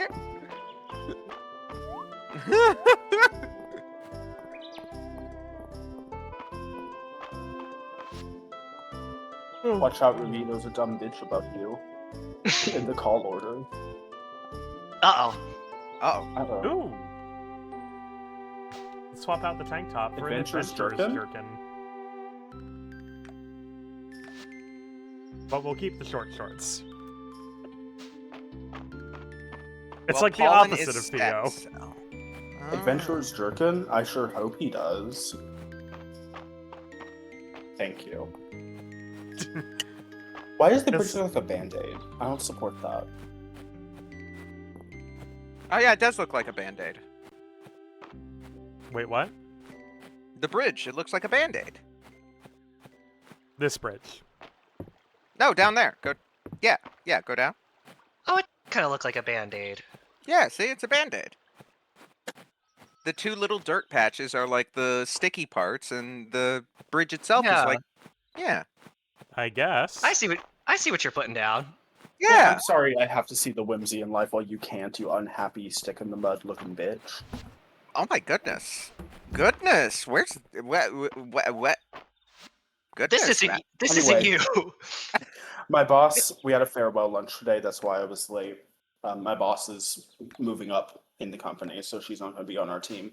And we had a farewell lunch. It was a baked potato bar, and I took home all of the leftovers. Because the boss was like, you guys take what you want, it's all paid for, and if I put it in the break room, all the people who don't like me are going to eat it. So we were supposed to all split it, and I went around and asked everyone, do you want this? Do you want this? Do you want this? And all these little skinny women that I work with were like, no, actually, I don't want to. I eat like a bird. I eat a single seed every third day, and that's enough for me. And I was like, okay, damn. And so I took home 3 baked potatoes, a whole like giant bucket of chives. I have so many chives. Sliced onions, sour cream, cheese, all of it. Little butter squares, like prepackaged butter squares. Well, And then just it make was all sure like you're whoosh, a whole allergic. tin of duck bakes. And I was all wham! Oh, amazing!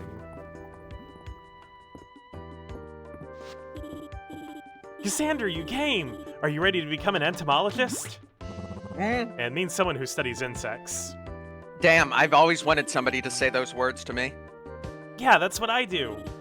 There are a lot of cool bugs in Mistria, and Mr. Errol at the museum agreed to have a whole wing dedicated to them. I'm so excited. Fun fact about bugs, 25% of all animal species are a beetle. So are we. Until now, Luke's been bringing all his finds back to his room. When you said so are we, I thought you were saying that humans are beetles, and with which I was going to say bold new theory. But it's a big job being the only entomologist in Mistria. Will you join me? I've got to catch them all.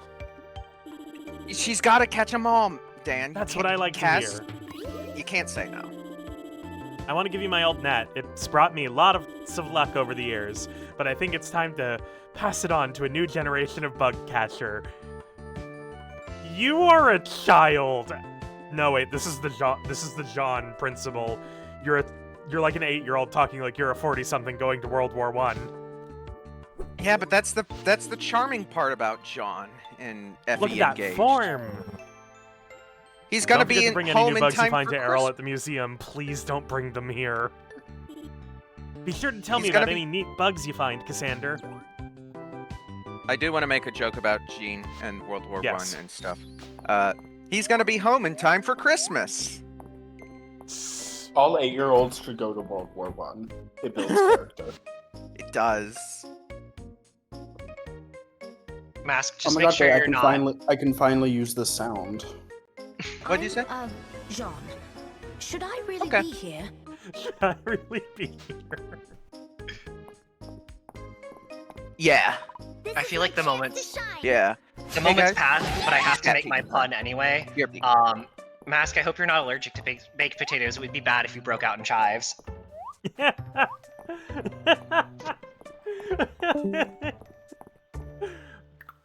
Rude. All sins are mine to bear. Dumb, unattractive, overweight, unworthy, I will be untalented. taking those privileges away. Well, you're gonna have to learn how to ban users in chat, and pin messages, and learn how to do Twitch things.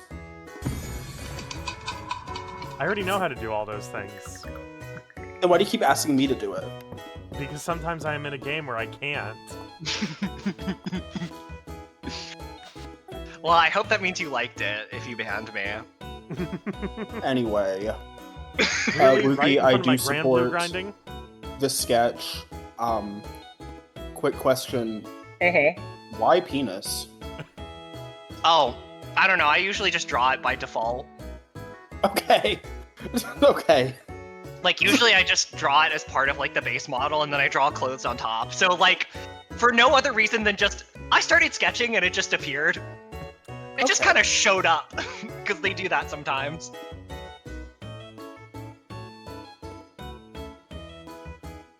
You made it! What did I tell you? It's a full house. Why didn't you go around and see what everyone's up to? Oh, and here's your free drink. Oh, I actually have to get going. Oh no. I've got a meeting in, like, 5 minutes. Damn. I hope it's a good Yeah. meeting and not a terrible one. Nah, it'll be fine. It probably won't even last all that long either, so I'll probably come back around when it's done. Alright. It'll be any... So, I'll catch you guys later. See ya. See ya!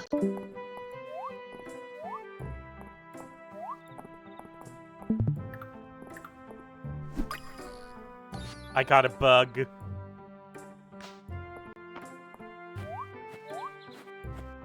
I love that this game has an Animal Crossing museum.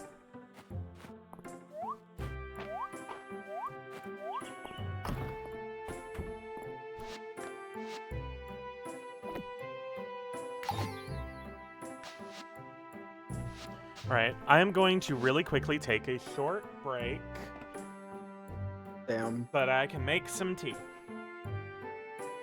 Yeah, it does make a good completionist feel, and I think that's like...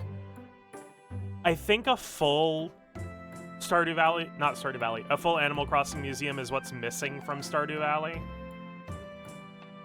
As opposed to just the bundles.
I guess we can just sit here. Guess I should find a cozy game, since we're doing that today instead of tomorrow. I do have the new Rune Factory I need to get back to. Although it's not especially cozy, because, a lot of fighting.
Vieira are so weird.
Let's see. Sorry, I just saw your question. Rune Factory has been my main squeeze, to be honest. I got back into Metopia. Another kind of funny one. I tend to play it during stream time, so I can still have most of my focus on the stream. Of course, today that's less important.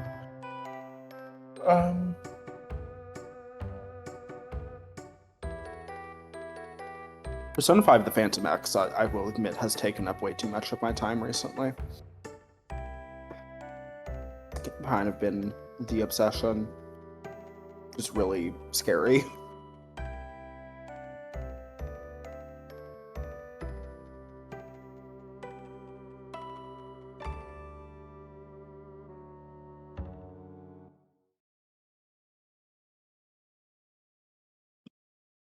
You? Question mark? Or do you even have time?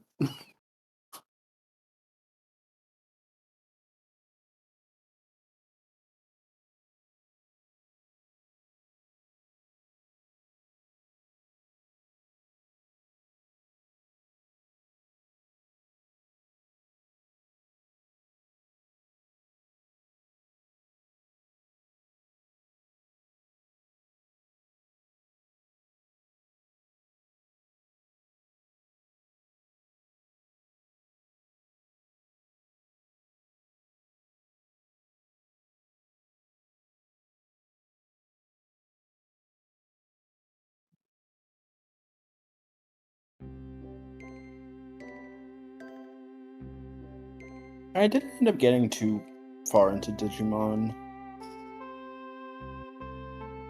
I've heard a lot about the Thor skin. I need to get back to Digimon Survive, I think.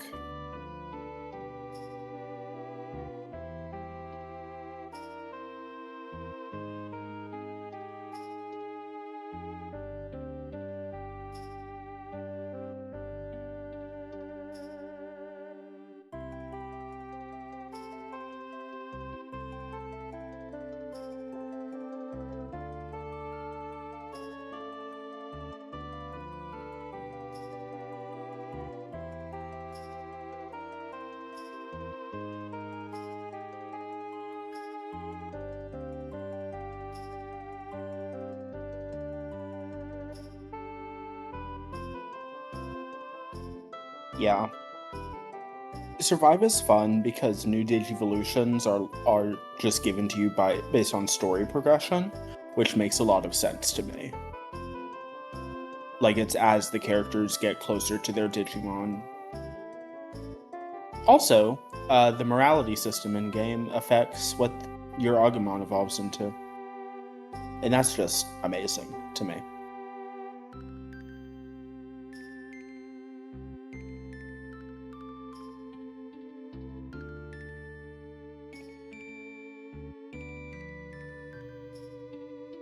Yeah.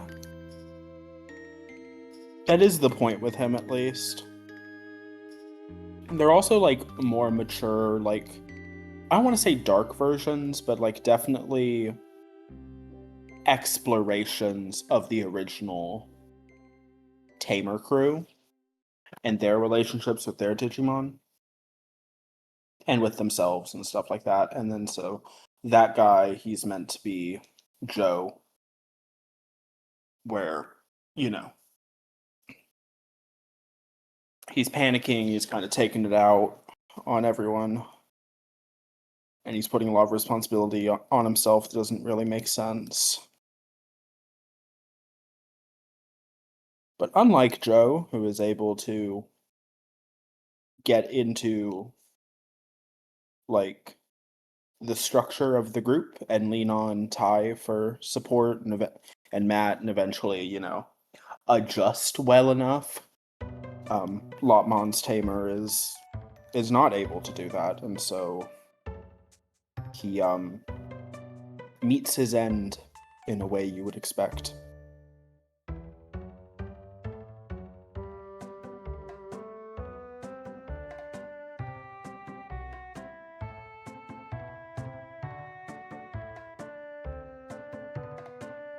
Matt and TK have their versions in Tamers, like another angsty older brother and then like nice younger sibling duo, but they fight a lot more. I mean, Matt and TK fought, to be clear, but like in Tamers they fight a lot more due to the pressure of, you know, the world.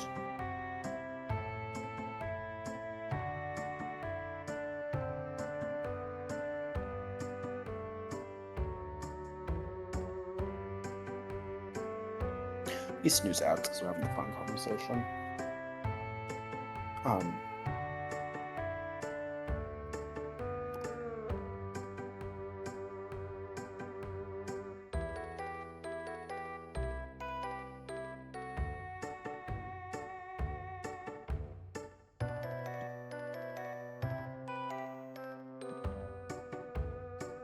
But yeah, I'm kind of obsessed with Survive.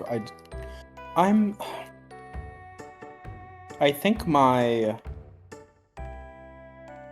current file is like halfway or so. Like last I checked, at least. I'm not entirely sure, but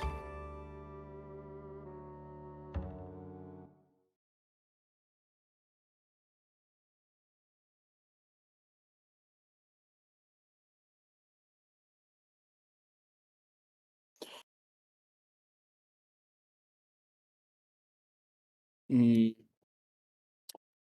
pull up my I made like a slideshow to keep track of every tamer and their Digimon, like different notes. So let me pull that up. Also, who died.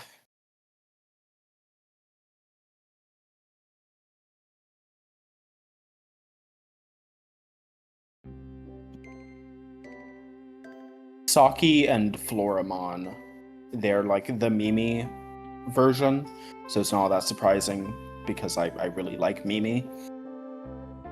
Except unlike Mimi, Saki is a bit more soft-spoken a good amount of the time, and also just like, I don't know, she's still sort of kind of in her head a lot of the time. And the thing about Mimi that makes her so fun is it never seems to really occur to her that everything's real.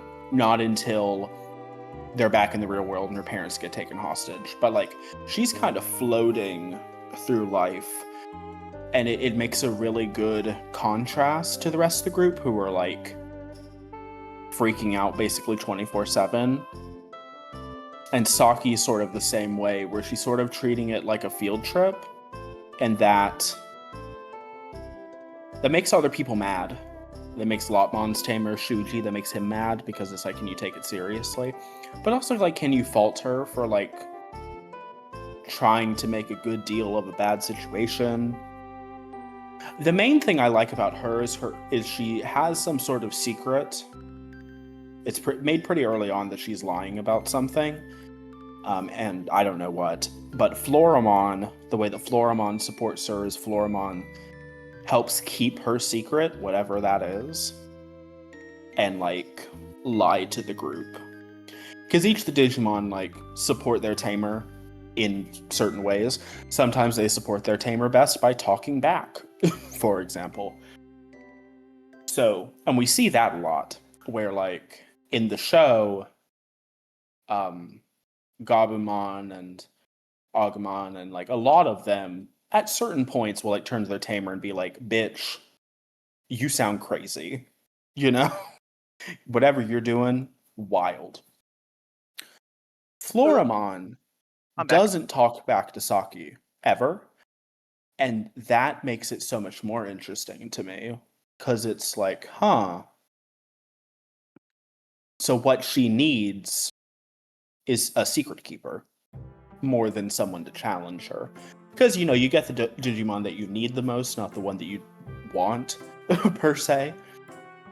Just like Shuji and Lotmon, what Shuji needed was someone compassionate to help him feel his feelings and process his grief and loneliness and help him connect with himself and with other people. He needed an emotional partner in this whole thing. That's what he needed. What he wanted was totally different, and that's why he gets so frustrated. It's almost like when Lotmon tries to help him feel his feelings, it's like Lotmon is calling him weak, in a way.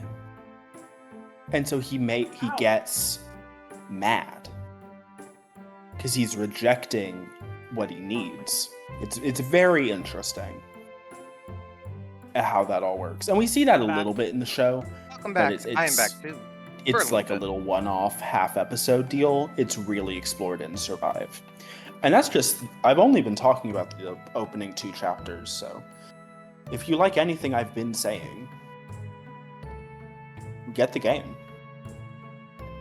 If I could stream it, I would. But it's on the Switch, and I can't figure that out, so. It's You actually need not the that capture hard. card and Yeah. such, and that's about it. Wait, don't you have a Switch too? You've got that. Yes. Wait, no, you can only It doesn't stream connect to Discord. through. It's its own Yeah, thing. Yeah, fair. Well, that would have been cool, but you know, well. While you were gone, we were talking about our current favorite games, and Demilith mentioned that they wanted to get back into Digimon, so. Mhm. What's my Yeah. current favorite game? May I, or are we done with this topic? You can't say anything that rhymes with nation on Twitch. So and your current adventures with that. Nation. But if you can talk around the issue, What? Nation? all What? the new games you've been getting, Oh! Yeah! Yeah, I've been getting back into older games. And yeah, stuff. I'm just saying. Yeah, yeah, Oh, yeah, yeah. Oh my god, you guys. Yeah. Hey, So I'm assuming you're going to want to talk about that. I'm just saying. Be careful Watch about how I talk yourself. about it. Yeah. you cannot talk about how you're playing it beyond the fact that you're using a perfectly legitimate PS2. And PS1. And I even found my old Game Boy Advance. I've been working on my 3D. Got my 3DS. What have I been Your playing new most? best friend's I've been playing been a lot of like Crash Bandicoot and Spyro. A lot of Ratchet and Clank and Sly Cooper. You know, just playing stuff that kid me used to like. I even went to a store and just found Western Persona. Bully. Ah, It basically is. no. Like take out the supernatural elements and you've got a school simulator with a light social simulation mechanic. And yeah, it kind of is a Persona. Not entirely, but you know, like it's a little bit of one. Superficially. Incidentally, I have Bully on Steam. Yeah, Bully's a good game. I haven't played that game in a long time. When Rockstar's good, they're good. The problem is that they're not always good. Looking at you, The thing I GTA remembered 5. most about Bully was the moral panic, Yep. because That was It's when a Jack game of- Thompson was. it's a game about bullying. It's going to teach children to be bullies. Then when you actually play the game, like, you don't have to bully, and even if you do, like, the story is kind of talking about how it's bad and stuff. Yeah, it's I a got- game talking about both the causes of and Effects impact of of bullying. and how Yeah.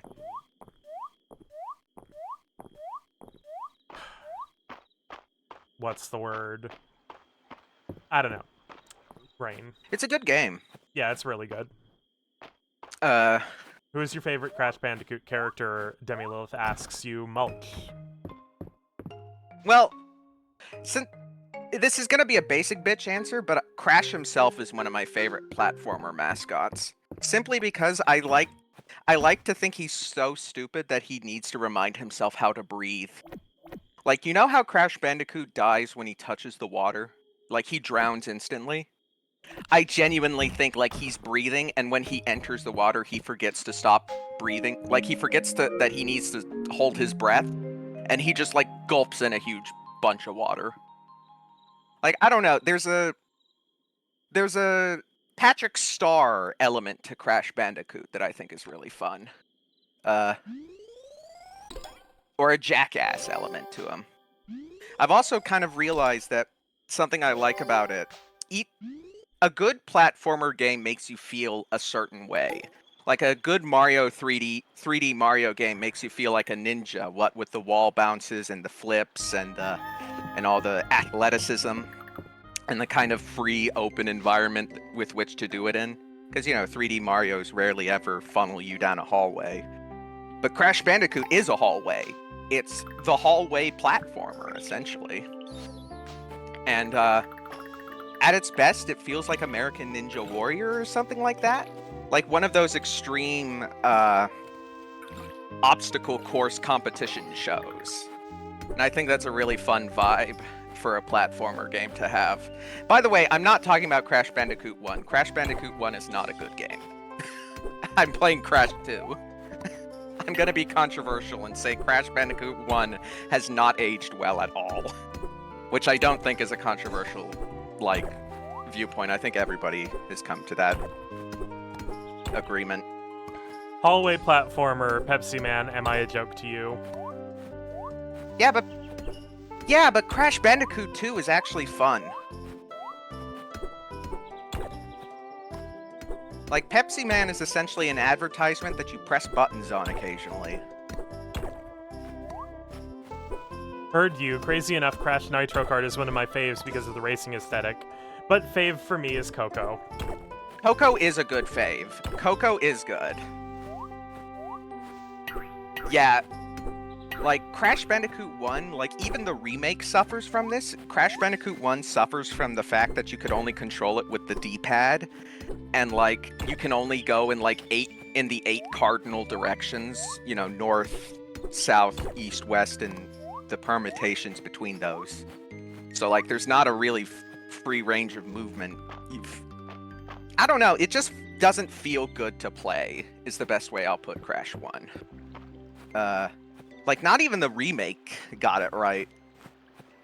Which, you know, got it right is relative, seeing as how Crash Bandicoot 1 wasn't very good. I'm just gonna say Spyro. The Spyro PS1 games were much more consistently better. Spyro. Yeah, Spyro. Yeah, Spyro. It helps that Insomniac is just really, really good. Like I follow, like my thing with Spyro is that I think I didn't come to a realization, but I did realize, I did put it into words finally when I say I followed the studio of Spyro more than the actual games of Spyro. Because Ratchet & Clank, which is the other game I've been playing a lot of, is a lot of fun also. Am I talking too much, or are you guys just, like, okay with me blabbing? Mulch. I am Yeah? a little too exhausted to perform, so it's fine. Okay. If I didn't like Like- what you were saying, I'd tell you to shut the hell up. And I haven't, so... Alright. Fair enough. No, actually, Mulch, you're terrible. You're awful. You should I hate you so much, my leave. god.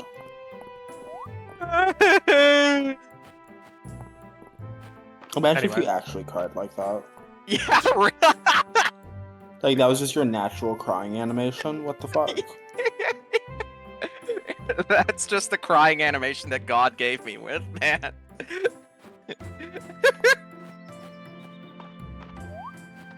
In the context of non-older games,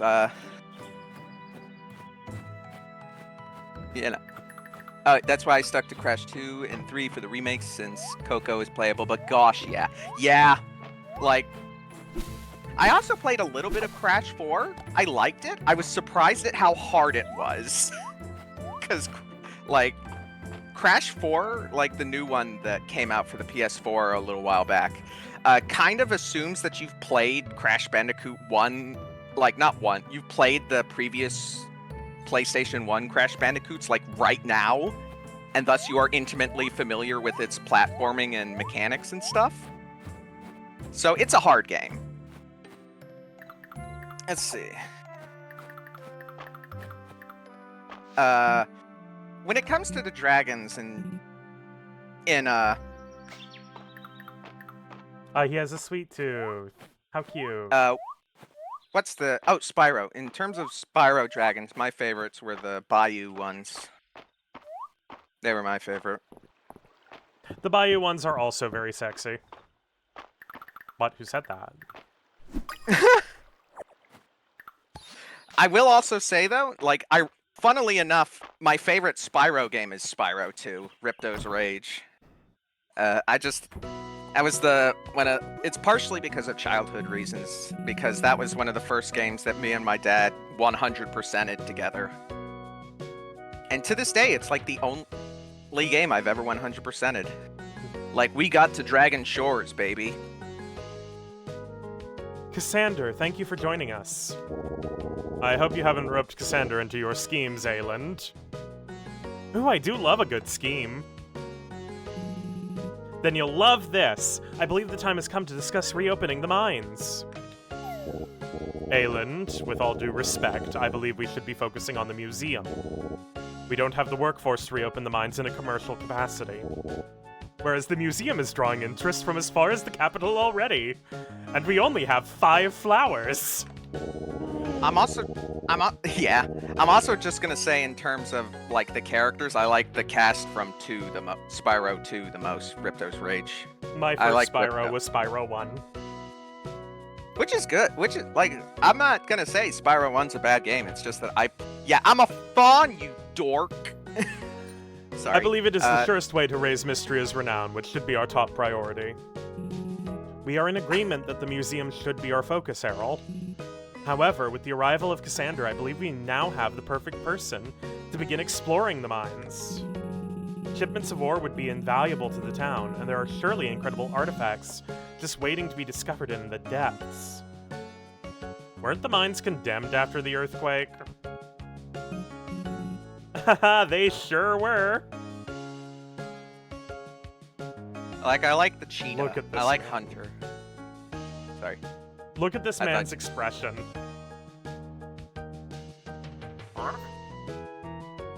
Well, to be fair, Sly Cooper.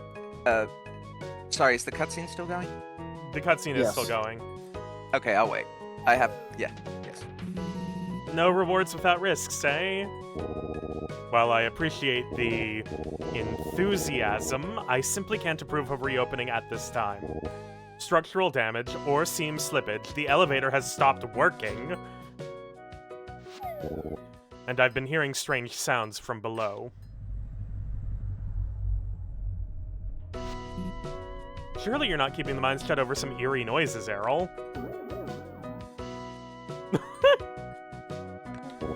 I would be happy to reconvene on the matter when Mistria's town rank has reached at least Stone Star rank, if that would satisfy you two. I can see there's no budging you, Errol. Well, at least we You'll have a have goal to in complete sight. some gameplay. I guess those mines will stay closed. Not necessarily. Turning in items for museum sets, completing requests, and shipping items are all ways that can help to raise Mistria's renown. Let's get to it. The mines will be reopened in no time. Can I have a backpack? Oh, I'll be right back. I'm glad to see you so enthused, Ayland.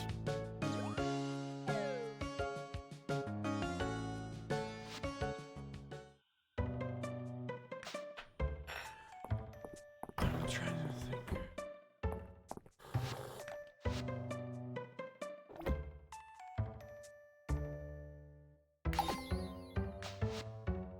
Oh wow, that was a summer insect in spring.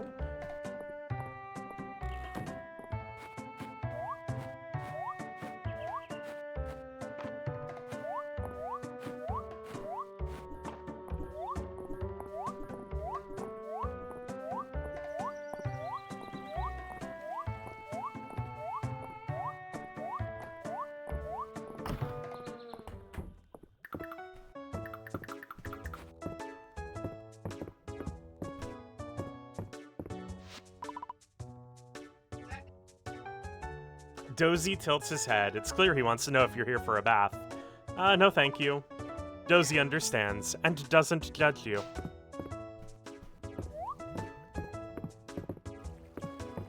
Also, sorry to have interrupted the thing. Demi Lilith with the cutscene. Knowing that Mulch would have to possibly leave before I was done.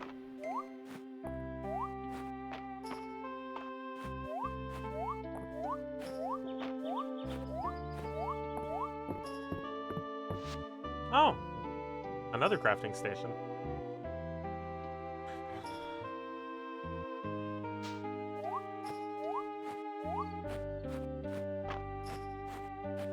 All right, I'm back.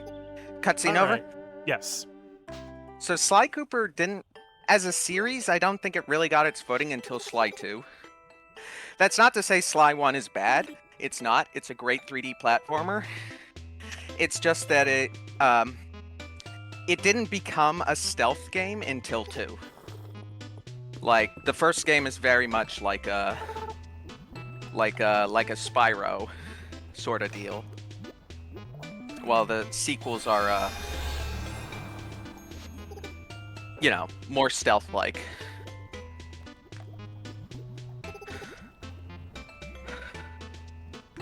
And there's also Jack and Daxter.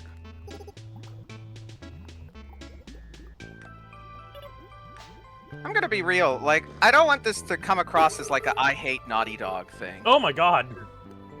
Oh. She just did 99 damage to me. Oh. I didn't know this was a game you could take damage in. Well, yeah, it's Stardew Valley, so it's got combat. I keep forgetting Stardew Valley has combat. I'm gonna be real.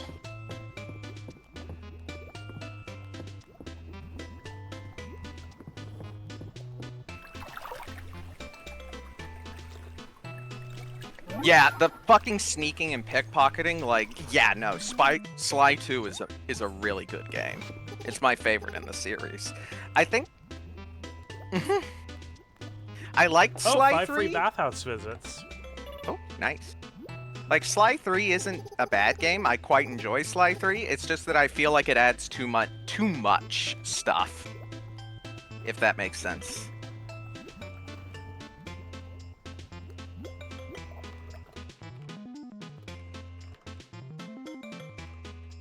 Jack 1, but yeah, Jak and Daxter 1 it's an alright game. It just feels like what would happen if you asked a computer, hey, make a generic 3D platformer game and make it kid friendly.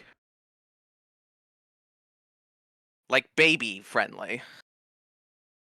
Also, I hate Daxter. Like, I think I dislike him greatly. This rodent is supposed to be my best friend, and yet when I die, he looks at my dead body and goes, better you than me. And it's like, okay, fuck you, dude. He's like, better you than me. And I'm like, I thought we were friends, dude. I don't know. The 2000s dude doesn't work for me in Jak and Daxter.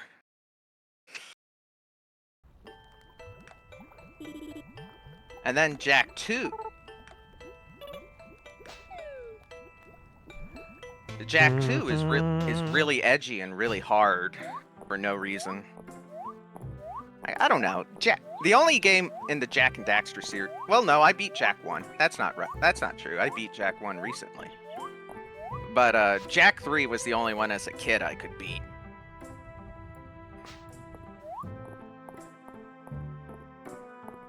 God, what if I got Jak and Daxter? That would be... I want Jak 2, at least. And I'd be like, haha, I beat the game that as a child stumped me.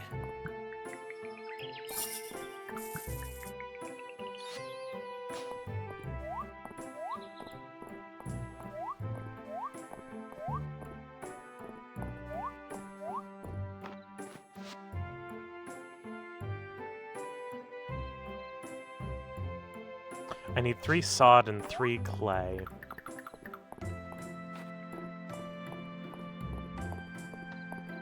I can buy a shovel at the general store.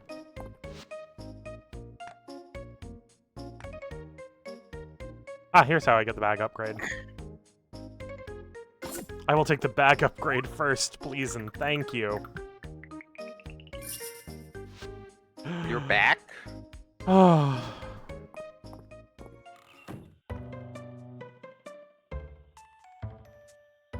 However, as a character, I'm drawing. Oh, gotcha.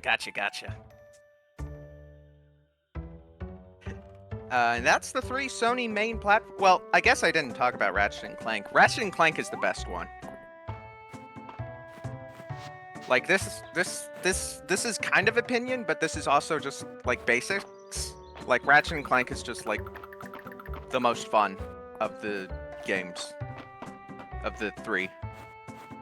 Like, I don't know. Maybe it's my shooter brain, but it's fun. Also, the weapon level up system kicks ass in going commando and up your arsenal. Even if up your arsenal was kind of lame. There we go. Jak X, however, has a character I'm drawing fan art of. Lamau, gotta keep it under wraps. Yeah. Jak X was the racing game that was after Jak 3. Was that game made by Naughty Dog? By the way, Naughty Dog, isn't that a studio who's undergone one hell of a transformation? And not for the better, in my opinion. Ho ho ho! We've talked about how The Last of Us is dookie. Pretty It is dookie. Duke. It's bad. It's pretty bad. Speaking of dog shit, I've been reminded today of the Game of Thrones last season craziness. Oh yeah. Yeah, that was bad. Like that was specifically, bad all it around. was. I put it in Mulch's server, but it was like on Reddit. They recommended like pictures of the cast reading the script Yep, and, I like, saw. sobbing. Yeah, I remember seeing that. Oh god. There's a Yeah, ma. here's a quote from Miss Daenerys Targaryen. You can actually see the moment where her heart breaks. Amelia Clark read a paragraph in the final script for Game of Thrones. She read it again and again. 7 times, she says, she read the words that reveal the devastating fate of Daenerys Targaryen, a character she's portrayed on the HBO global phenomenon for nearly a decade. What? The actress recalls thinking, because it comes out of fucking nowhere. I'm flabbergasted. Absolutely never saw it coming. Like, After yeah, losing everybody she cares about, Daenerys goes full Targaryen to win. She attacks King's Landing and kills thousands of civilians. Daenerys' longtime conquest achieved, she meets up with Jon Snow in the Red Keep throne room, and then I cried, Amelia Clark says, and I went for a walk. I walked out of the house and took my keys and phone and walked back with blisters on my feet. I didn't come back to my home for 5 hours. I just kept thinking, how am I going to do this?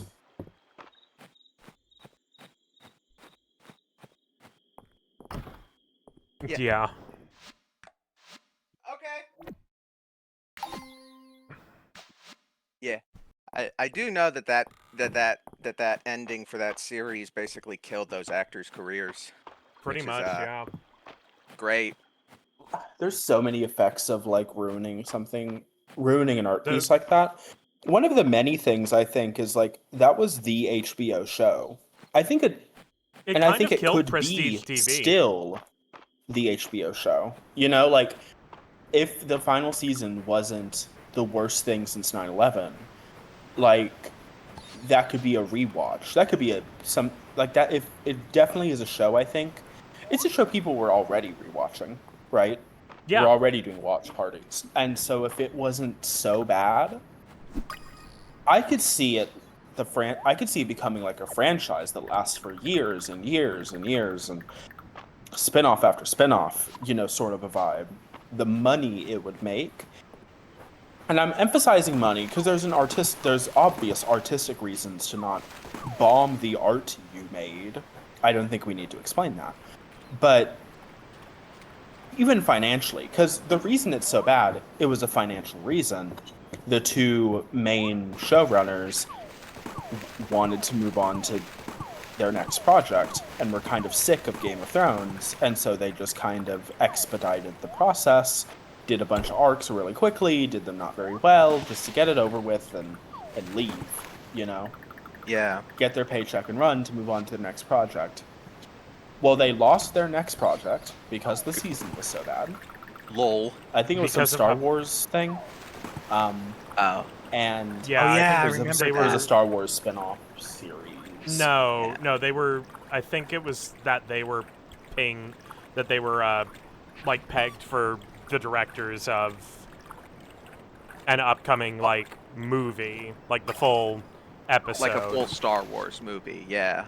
Like I think Yeah. it was, if I remember correctly, it was like they were being pulled for doing the like episode 8 or 9. Yeah. Like, Yeah. it's bad. It's that kind of hubris that There's that writers who are on the top of the food chain think that, oh, I'll never get knocked down. Whatever I make is great. I want to say there's also just the the hypothesis and the more entitled half of the Game of Thrones book fandom that season was how the books were going to end, and that's why the final book is taking so long. I Oh, don't because believe it was so bad, everyone hated it. And it's now they're And like, George ooh, R. R. should we Martin not is in post the- it? Like, no, George R. R. Martin is in the process of, like, rewriting and reworking the final book. Yeah. It's I like, don't- honestly, if I was Miss Martin right now, I'd just stop. I'd just never release a book again. I think George R. R. Martin has a. I don't know. I'm of the opinion that he shouldn't be chained down to a franchise that he doesn't really have much stake in anymore. Like, the whole Game of Thrones thing is basically done. Like, I don't blame him for wanting to move on. I don't think he wants to move on because he's under contract with his publisher to finish the series. But yeah, he's got to. Yeah. it's more of a case of like the vibe is I don't know. I think I'm only sharing it because like this is delusional. Like this theory is delusional. That's why I emphasize it's from the more entitled half of that fandom. Oh yeah. Those book fans need to fucking grow up. I don't know. Maybe not grow up, but like I don't know, like harassing an artist to finish his stuff is really entitled. Is the best way I can Yes. put it. They are And entitled. this is coming from a guy who wanted Mass Effect 3's ending changed. But then again, I was in high school. I mean, I was a child. I think you can say. I think with Mass Effect 3's ending, there's nuance because the ending we got is out of nowhere. Yeah. Oh my god! Because we don't have a TV to predict the weather, we have a crystal ball. Ah! No. Both Hilda and Judith just died. All right. So where was I? It's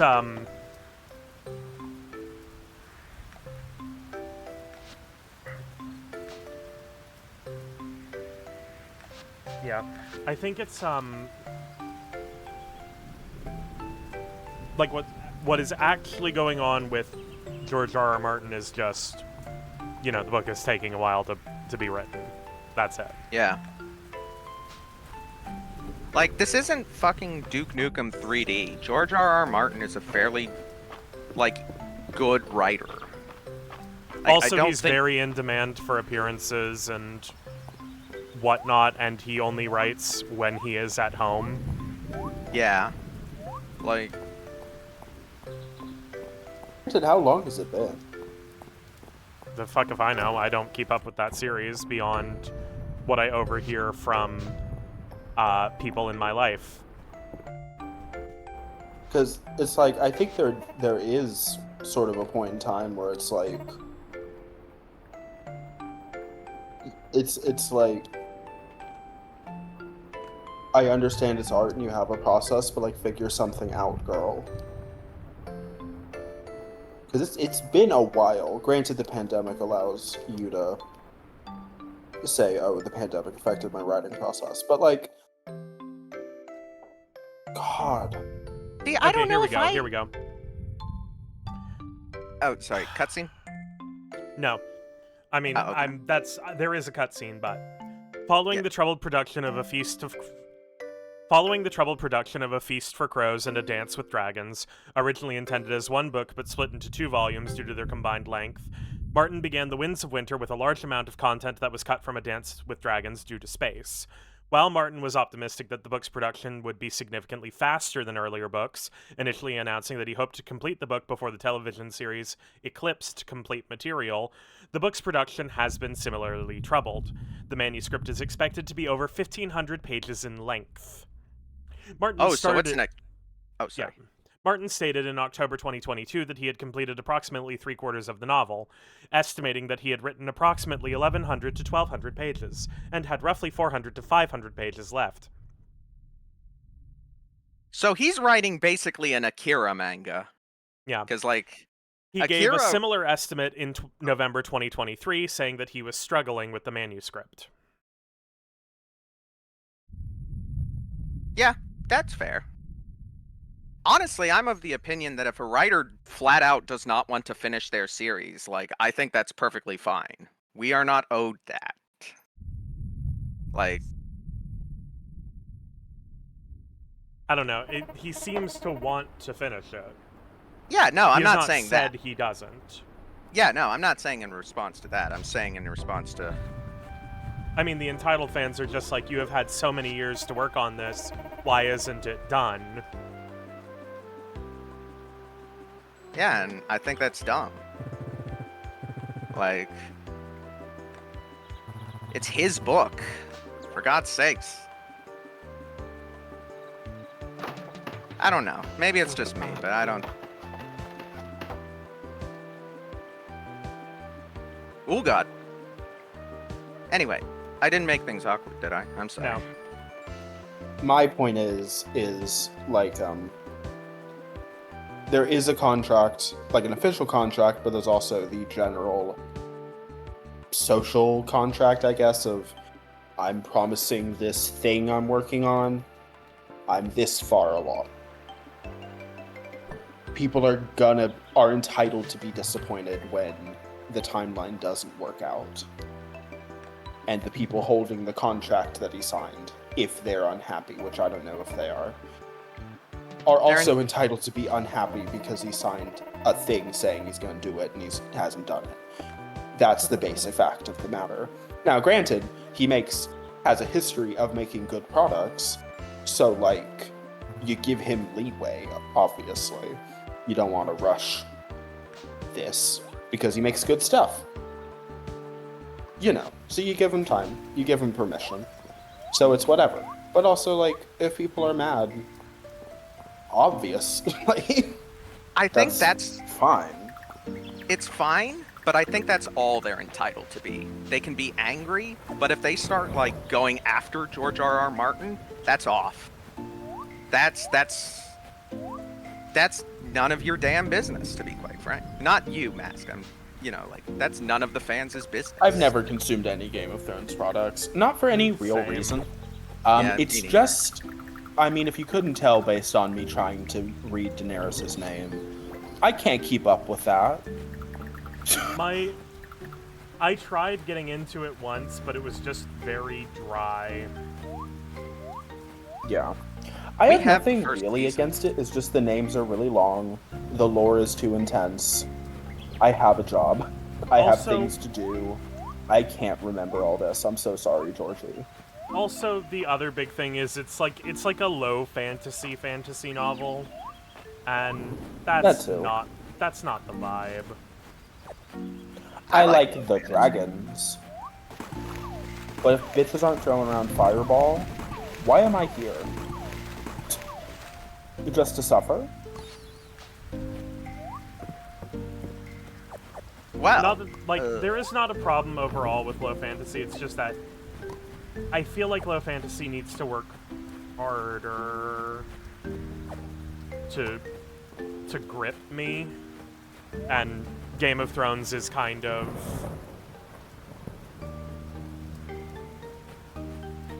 doesn't grip you. Game of Thrones has that problem of, like, it's obsessed a little bit with the kind of world building details that to me don't matter. What's the word? The particulars of economics. Yeah, that's a good point. Well, kind of due to the level of action within the books, not really being a political thriller.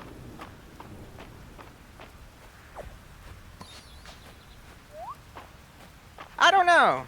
I've never seen it, so I can't say, but that doesn't feel right. Oh, I'll be right back. I None gotta of get us have seen it, and we're talking about it, so It's we're not. None the of us are vibes from the very qualified. beginning and what I've overheard from people in my life. Yeah. And that's simply the, at the very least, in terms of the things that were spoken about, like, political thriller is not the genre just because it doesn't really follow political thriller genre conventions.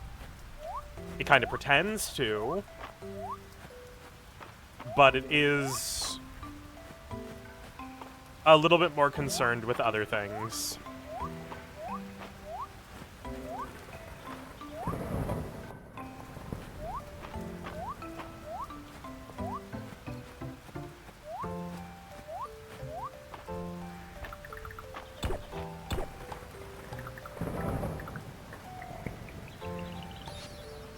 Ancient stone lantern. Ancient horn circlet.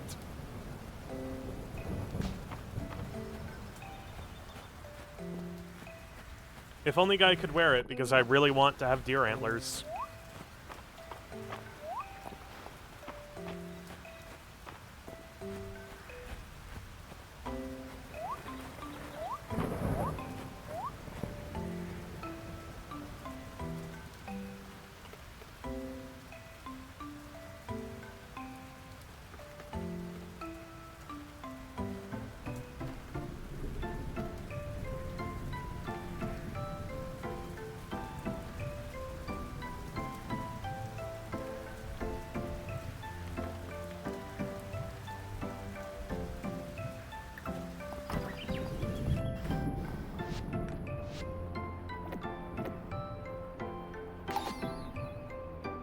Oh boy, really close to that one.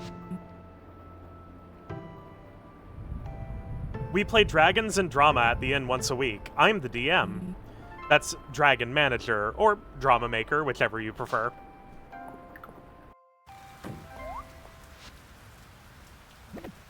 That's cute.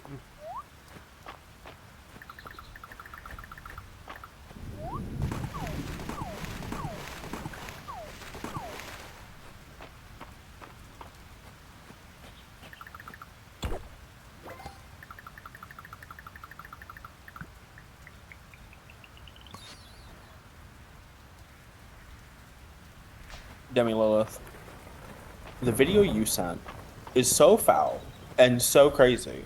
What the fuck's wrong with you? Let's talk about that. In real talk, does Vaughn not fit with the Final Fantasy protagonists? A little, but you know who really doesn't fit? Zidane. He's a 5 foot tall monkey in a little chibi game. He's the real outlier. You leave my man Vaughn out of this. And by that I mean, bully him all you want. I don't really like him. But like, I don't know. I think if I had to pick an outlier. Oh yeah, Tara Young, shut the hell up is amazing.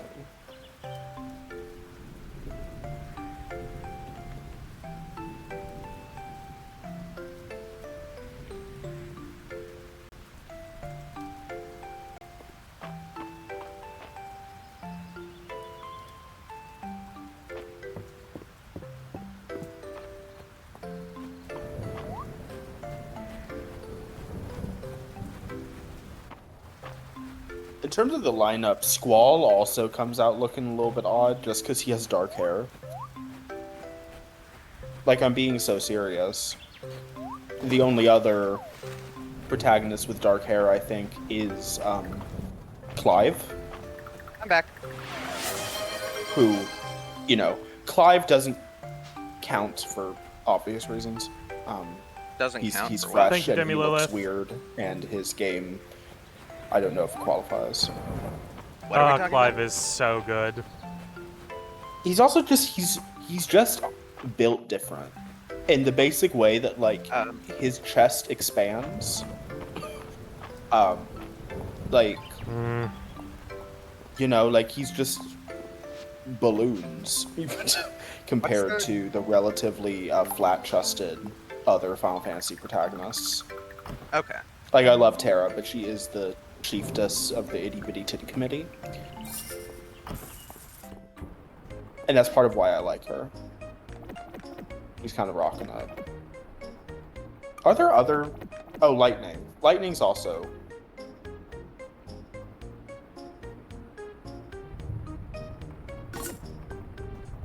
Yeah, it's really just them two. Them two. With dark hair in the Final Okay. Fantasy protagonist lineup. Lightning doesn't have dark hair. She has pink hair. Yes. Squall and Clive. Oh, I thought you were saying Lightning. I know. I was saying Lightning, also relatively small chest. Oh. Like, it's Yeah. part of what makes Clive stand out so much. He's a full-grown man With big with titties. beard hair. And just in terms of his body type, he doesn't fit in with the rest of them. I mean, he fits And in with so Tifa. you line up the rest and he just comes out looking crazy. In a good way, but it's like, girl, what franchise are you from? He's related to Tifa. Are you from a Bara Gotcha game? Because that's what you look like. You know, because Tifa's got dark hair and big titties. I can never decide if I prefer Terra with her green hair or like the blonde, because the blonde adds to the storytelling of Final Fantasy VI with the Nazis. you know, overt Nazi imagery, and so having all of the leadership, even including Terra, be like fair skin, light hair, like Kefka's also like this. It definitely adds to like the creepy vibe, which is always good. But the green hair makes her look like really pop, and green hair is just fun. Green hair and pronouns. Celeste, the General Leo, he's dark skinned, but his hair is still blonde. So you have the blonde, like you regardless have the blonde trio. It's just like Terra's sort of the question. I think the only reason I don't go for green-haired Terra is because her harpy form is pink, and that feels like a weird sort of color change. Like, to me, it would make sense if her harpy form was the same color as her hair. And at least the light hair is the closest.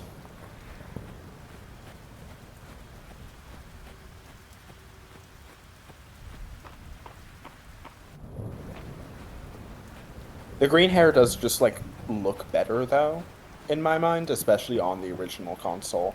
I think if she had... There's her green-haired version in, like, Dissidia.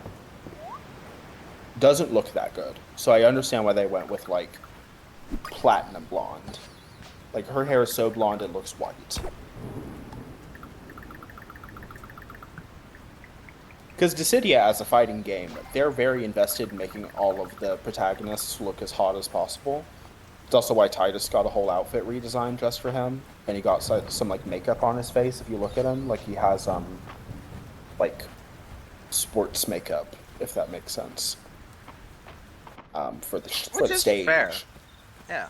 He had an outfit redesigned to look more. Rational. Yeah, I was trying to find a good word for it without directly insulting his original outfit, but like. I'm gonna be real. I'm Titus's. Yeah, he just needed some work. Love him, but that outfit was crazy. I am Titus's number one stan. I think he's my favorite Final Fantasy protagonist, but his outfit is he looks like it looks like he dove headfirst into a dumpster and then just walked out, and that's his outfit. Yeah, it's the two different like short legging sizes. Where he's wearing shorts and then he also has like a shorts extender, but only on his right leg. Like I don't know what that's about. Like I want to emphasize that I love Titus. It's just I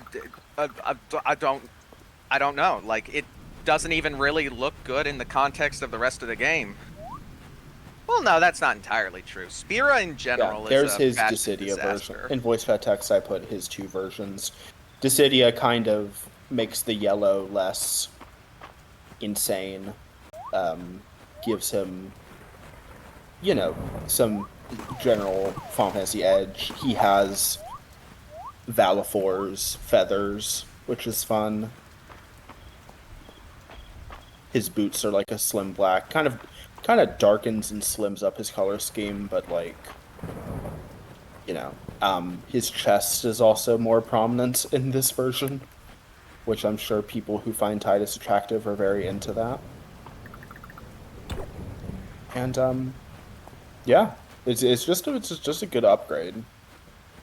His hair also, like, the cut of his hair looks better.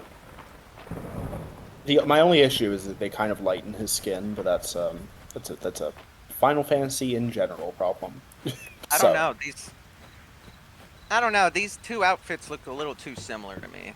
Like it's a subtle difference in my opinion.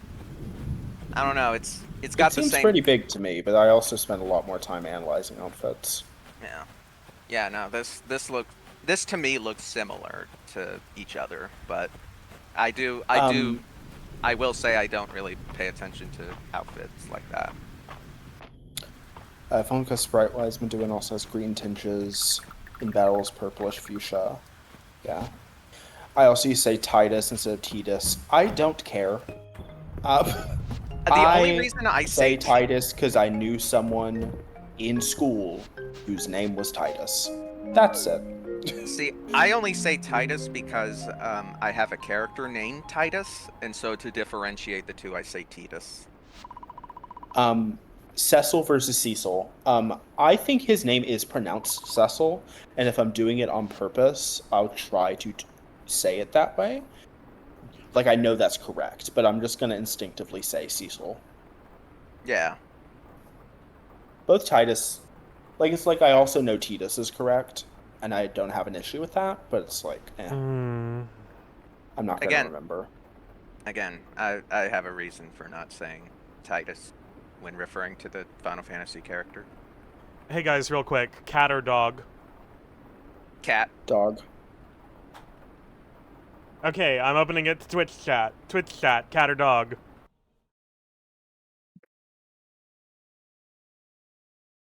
Dog it is. Damn. Hey, wait a second. Mask, you already voted. I mean, No. like, I opened it to you 2. You both said different things, so I opened it to Twitch chat, and then 2 people said the same thing. 3 people. Oh, so you weren't counting Mask. I was not. I was counting Cookie He's Cat always and Demi counting me at Lilith. all points in time.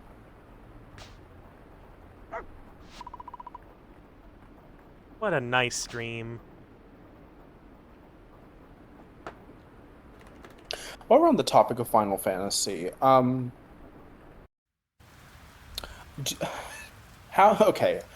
do you think Titus would be into Yuna sleeping with Baralai and Gipple? Or would he be like, ew, gross? What? Honest question. Oh, you still haven't seen 10-2 in its entirety, Mulch? Yeah, no, I didn't. Titus would not be happy with the Baralai and Gipple. Unless he, I believe, was also in there. I was just wondering.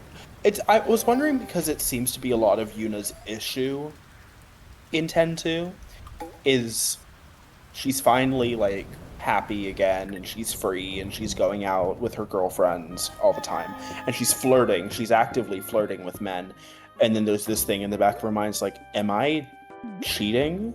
Am I doing an infidelity? Am I being morally evil by not staying virtuous to my lover? Grief. Sort of a vibe.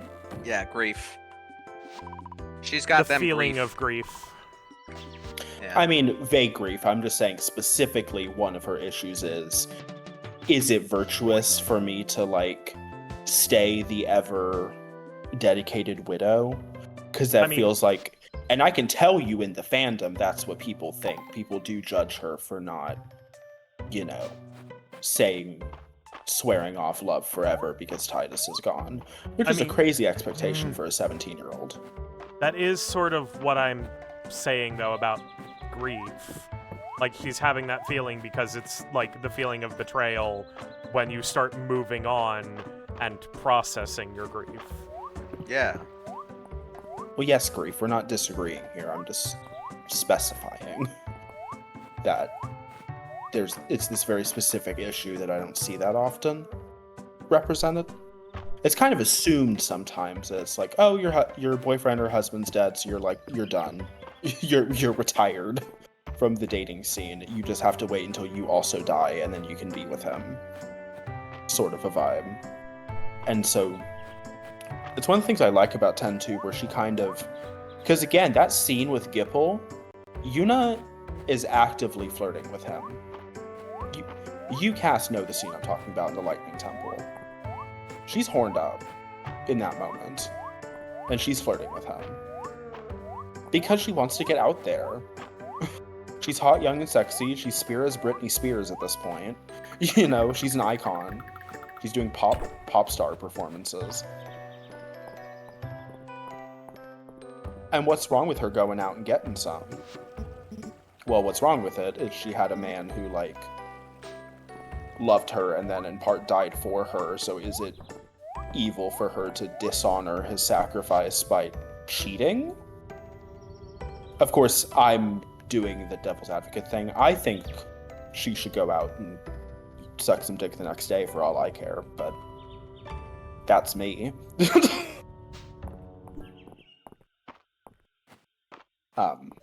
It's also part of why Yuna's story is kind of compared and contrasted with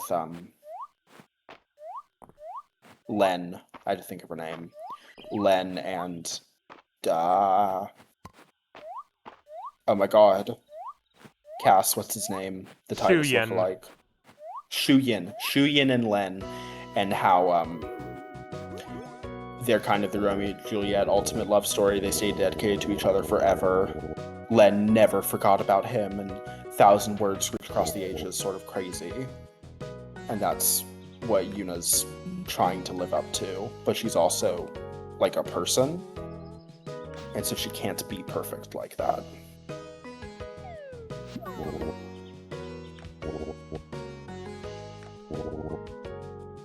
It's a really good exploration of grief. It's part of why I'm not... We hear it. We were commenting on that yesterday, Demi Lilith. That is Asgore. Yeah, no. Errol is Asgore, which is why it's even more of a crime this man isn't dateable. It's part of why I don't super love that the 100% thing is Titus coming back. But my main consolation is you're clearly not intended to get 100% the first time. I mean, he kind of comes not what back. You're meant to do. He kind of comes back at the end of 10, if you remember the post-credit scene. The post-credit scene... That was just a teaser for a possible ending for 10-2. Yeah, that post-credit scene is the good and perfect ending of 10-2. Oh, okay. It's the same shot, I think. Yes. It's the same shot of him, in the remaster? No, it's the same shot of him curled up in the ball, and the pyre flies forming around him, and then him rising out of the ocean in Besaid.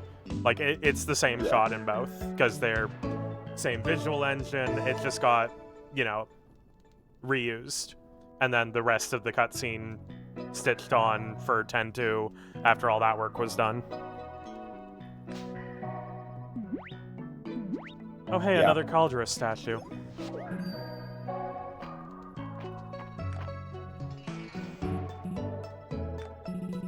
It's... I don't know. I'm conflicted about it. As always. I think... it's just... It's a really good exploration of the parts of grief that, kind of... don't occur to you, I guess. Where it's almost like they're skipping over the initial stage. Because there's some level of time skip before 10-2. It's not super long. Maybe a year? or maybe just a few months, but there's some level of time already passed. And so Yuna's presumably already gotten past the initial shock, denial, crying in a river, melodrama, that part of it. And now she's trying to, like, live life with this whole grief thing going on, which I don't see that often in the media I consume. Unless that's the entire thing they're doing, I suppose. Is like, I don't even want to say it's smiling depression, because that makes it sound a bit too intense. Because it's not like Yuna's lying when she's having fun with her gals, right? There's just like a tinge in the back of her mind that's like, I remember when Titus was my girlfriend, sort of a vibe. Granted, she also has much bigger fish to fry than the Titus situation, because she's also, importantly, the Pope. So people are looking to her for, like, spiritual guidance, which is not easy when you're 18. Like, people I'll do get to that in a moment. pilgrimages. I think it's in the opening scroll. People make pilgrimages to Besaid to talk to Yuna. Yep. To the point where it's, like, kind of become a burden on Waka to, like, turn these people away. And be like, sorry girl, Yuna's busy.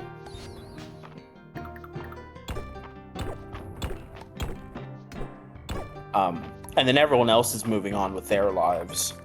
Lulu's pregnant and also super skinny. Waka's not pregnant and fat, which could mean nothing. Kamari's pregnant with my child, and also chieftain of however many Ronto were remaining. They're trying to do a genocide against the Guado. Thank you, The Guado. the Guado, who are still here. You know, political strife is happening. The young are rebelling against the old. There's a lot going on, and guess whose job it is to fix? Again, Yuna.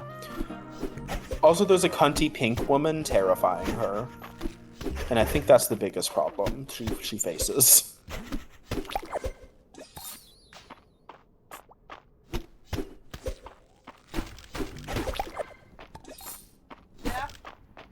She's being haunted by a heterosexual, just like lens in her mind being like, ooh, I'm a woman. And it's like, can you leave me alone?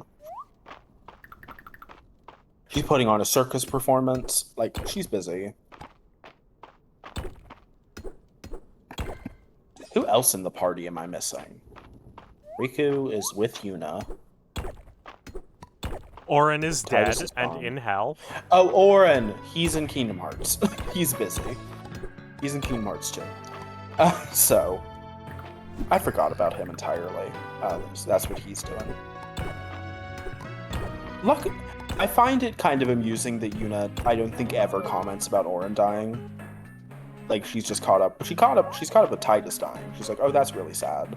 I don't remember Orin ever coming up in the entirety of 10-2, because, like, why would he? I don't know if Yuna knew him before the quest. I want to say he popped into her life every now and then, was the vibe, but he wasn't, like, Yes. living there. Because she knows him enough to be like, Sir Orin, guy who's super strong and only acts one time every other turn.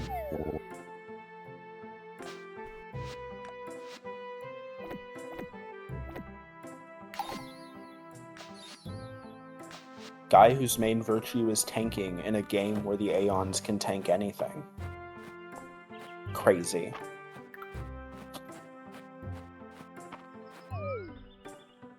Oh, damn it. Now that Yuna stopped wait. killing everything in sight, she's dealing with guilt for killing Seymour like that. Or not guilt, but like exploring who Seymour was and being like, damn. RIP to a real one, I guess?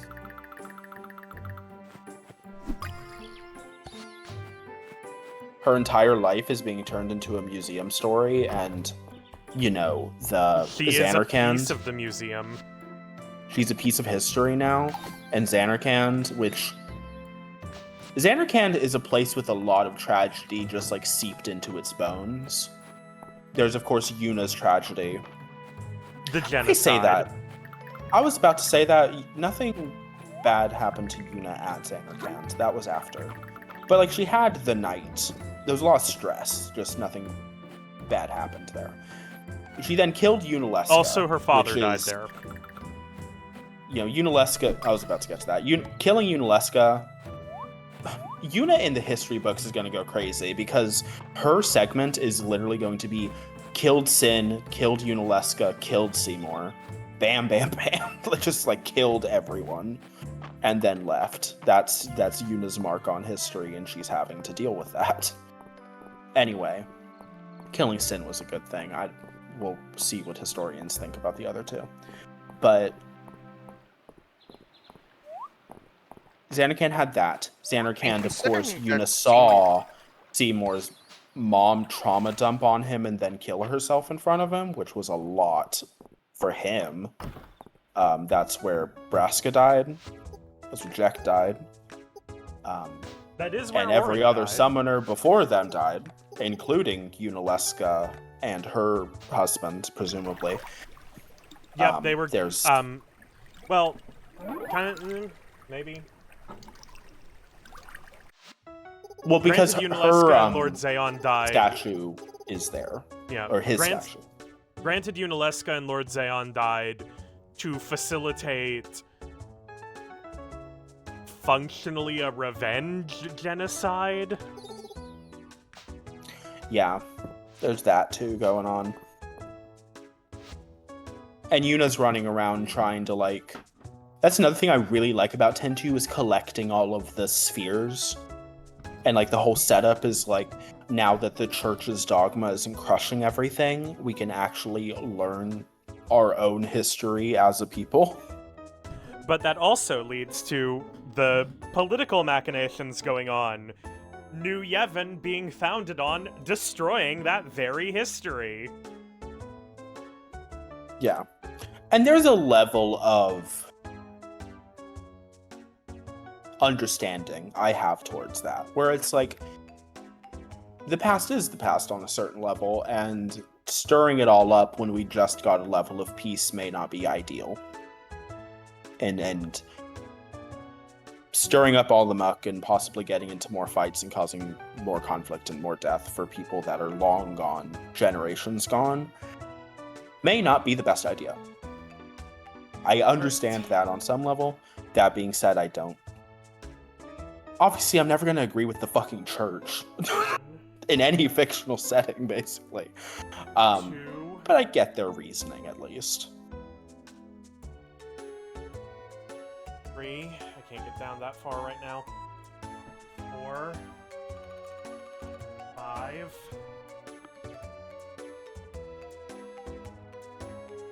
Anima Oh, I is saved wild. Casper. Like, or 6. Anima, because that's how 7. her name's pronounced. Anima is fucking crazy. 9. It's so insane 10. on so many levels. And the thing about Seymour that will always get me is the fact that if Yuna just tried to understand him, there's no doubt in my mind that she would have not killed Seymour. Just because they're so similar as people, that if she had known, she probably wouldn't have done it. I just I don't don't- think she would have. I don't Honestly, remember. if I was named Seymour, I would have crashed out too. Fair. I remember.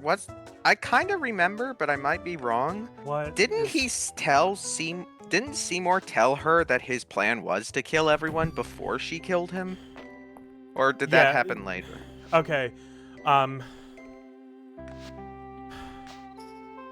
want to say She that was the finds- wedding. She finds out from Lord Driscoll's sphere that Seymour wants to destroy everything. Oh my god. Sorry. Gasping at art. Yeah. She finds out from Lord Driscoll's sphere that Seymour wants to destroy everything. She goes along with the wedding, in the hopes of confirming the suspicion. Yeah. Like, that happens before she...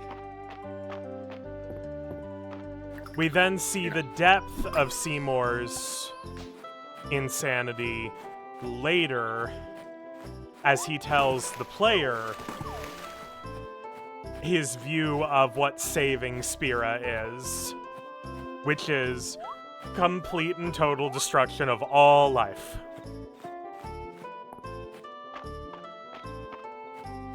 Yeah. I don't know. I don't know if I agree with Seymour would have not gone through with his plan if we if Yuna talked to him. I think he was pretty set in his ways. My There's- only thing leaning towards that is that we know that being killed changes how you view things and makes you a more extreme version of yourself due to how the bugs work. So I think whatever plans he had before, he's really doubled or tripled down on post-mortem. Seymour is in the fun situation of we see him at his worst when he's alive, and he gets worse from there. Particularly Yeah. given as he keeps coming back, he goes further and further off the deep end. It's the thing where like what's the actual name for the bugs? Pyreflies. Pyreflies. The state The of thing with pyreflies and unsent is that like they kind of intrinsically undergo sanity slippage over time and become simpler and simpler versions of themselves. All that's left of Unalesca is her promise to save Spira and her get rid promise of- to or her father. push away sin. Like that's all that she has. I mean, what's left of Unalesca is her promise to her father to help punish Bavel for destroying Xanarkand, while simultaneously, providing false hope to them. She acknowledges that it is false hope. Yeah. The only thing left of Orin is his dedication to, well, I shouldn't say to Titus and Yuna, to Braska and Braska Jack's and Jack. memories. Yeah. I was like, I can't say that because he didn't know who they were. All that's left of Jekt is his love for Titus.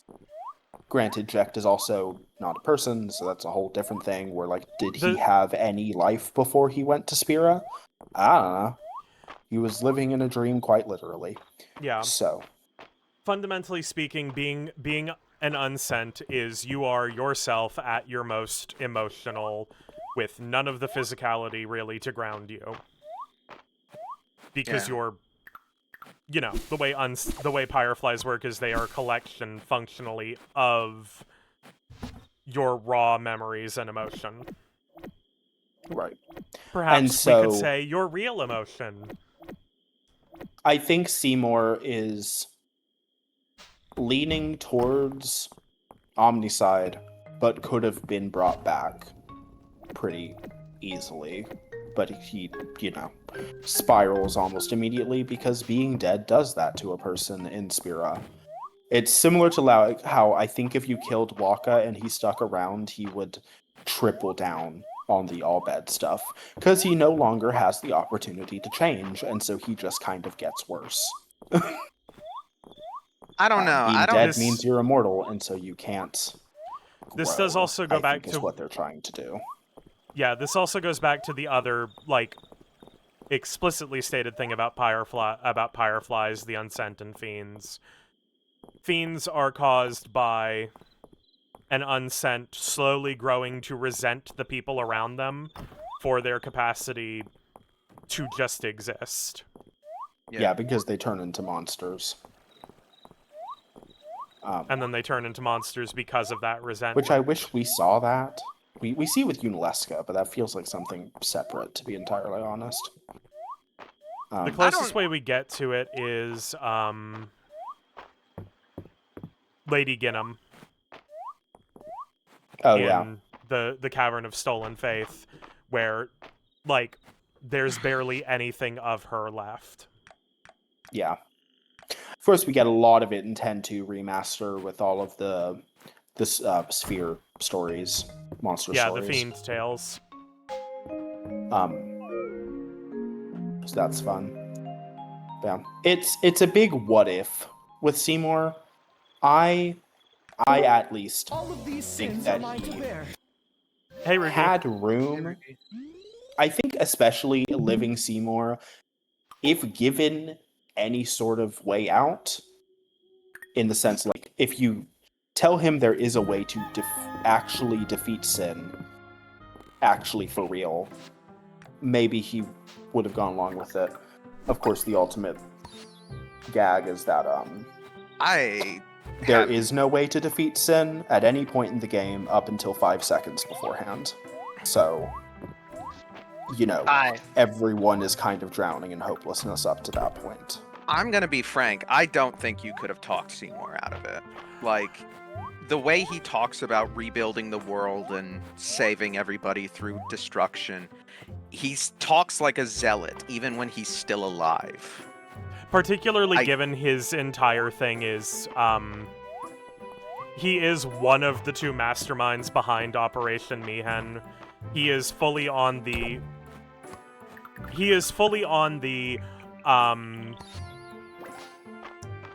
perfect rule by the dead.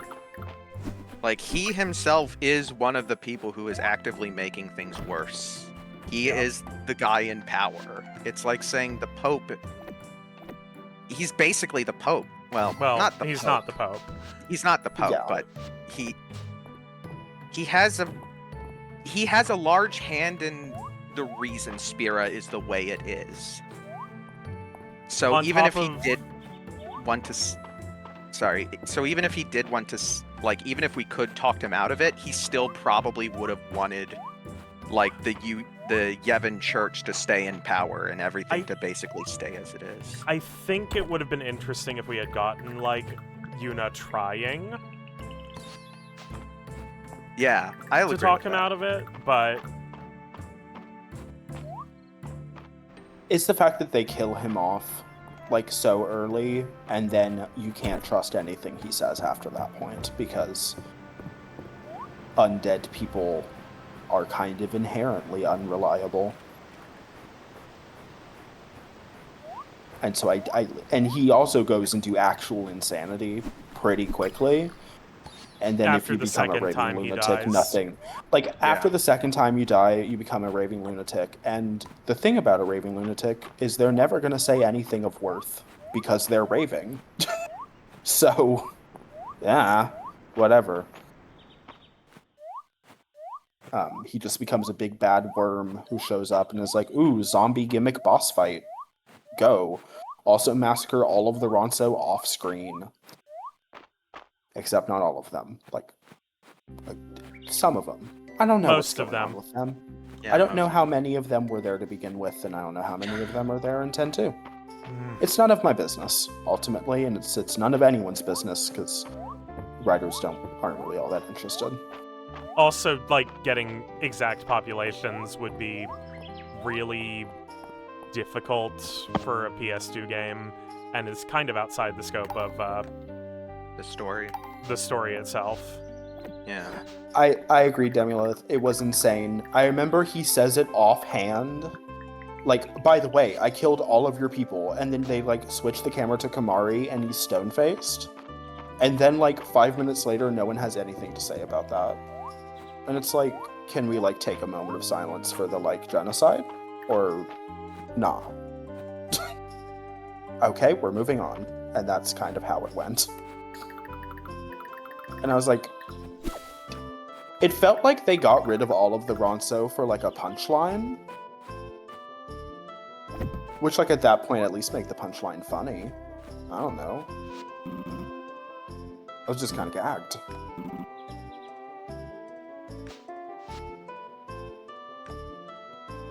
Yeah, it's also the story ends and Kamari goes back to Gagazet, like, by himself, and it's like, damn, I don't know, crazy.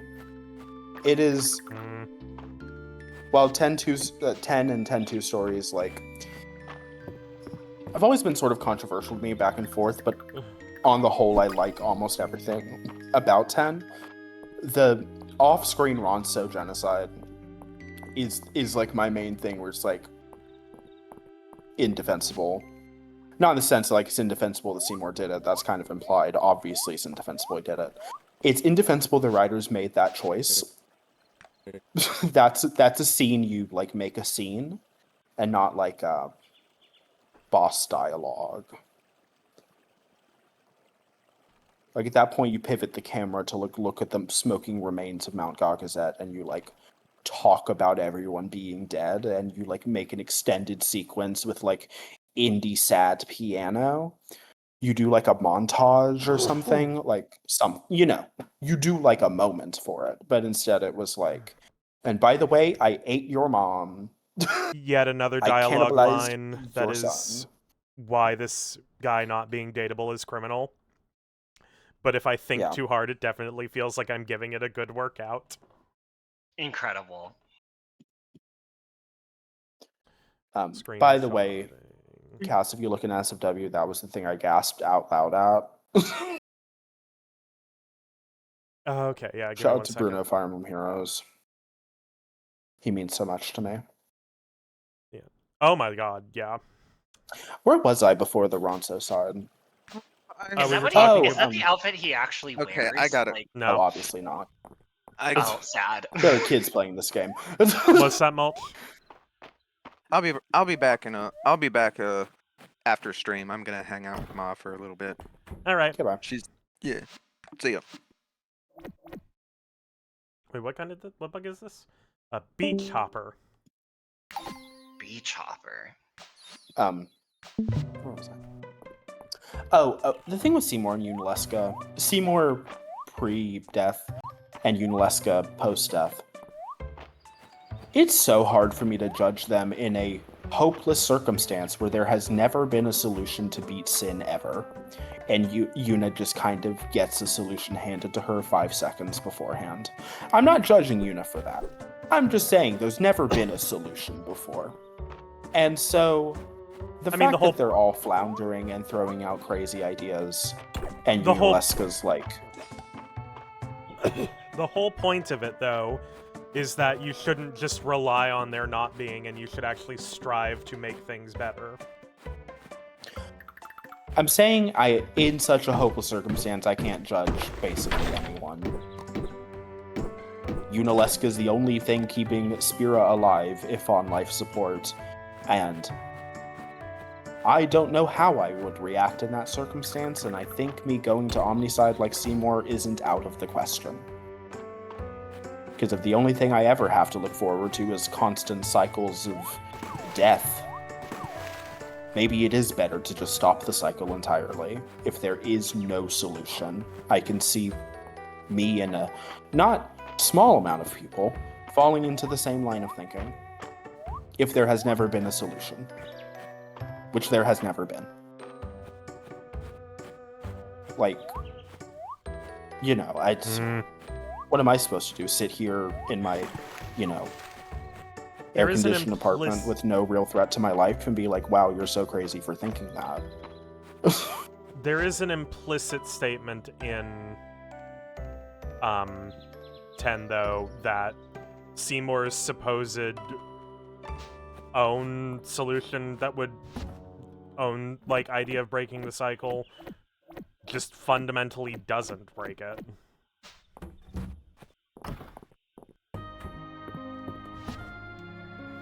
What are you talking about?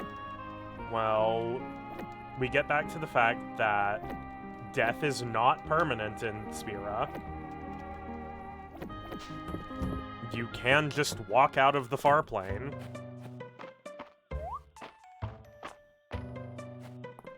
All Seymour would do is fundamentally make the cycle itself permanent. It's just now everybody's dead as they're being killed over and over again.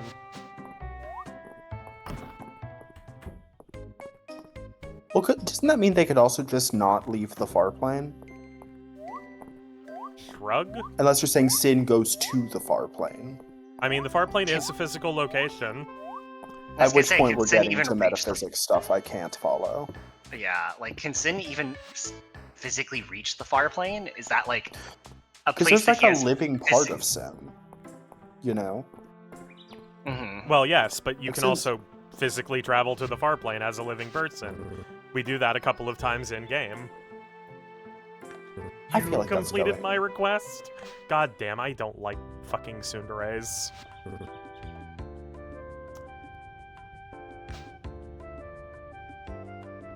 There, now scram! I have work to do. I really hate tsunderes. I don't particularly care for that personality type. Yeah, by me, and March has been a real jerk about it. I do love that we're allowed to say that. Yeah.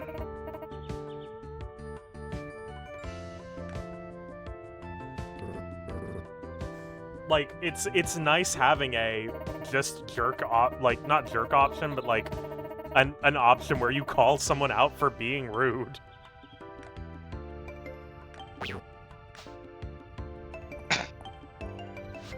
The tutorializing. Ah, there's a smell coming from the kitchen. I will be right back.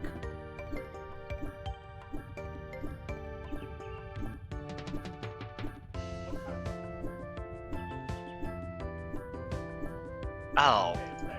This outfit is serving severely less when it's not revealing and sexy. Bacon grease burning. Yeah.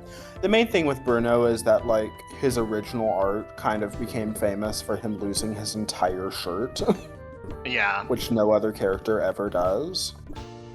And so all of his art just kind of has that running gag, and then he's just kind of become a hero sexy man who just, like, loses his shirt at the first opportunity presented to him. That is kind of delightful. Sure, why not? Oh my god.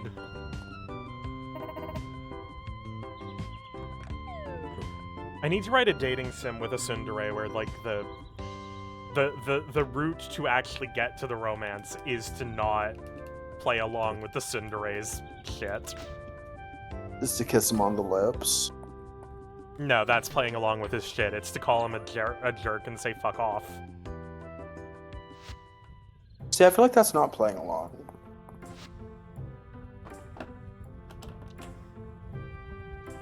But the point is to not play along, right? Yeah, the point is to not play along with the tsundere's shit. I'm saying my thing is also not playing along. Feels like fighting with the tsundere is kind of what they want.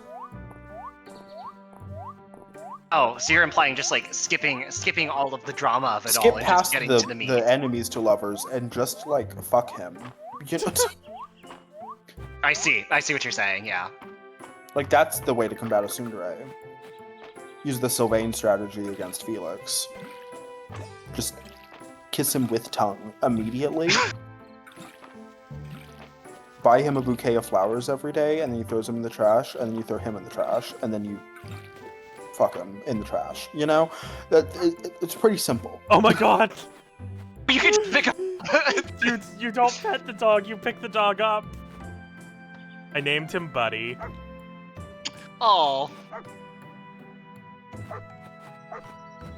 Come on, we're going on an adventure. Yeah. Now that Mulch is gone, we can talk about the real important political debates.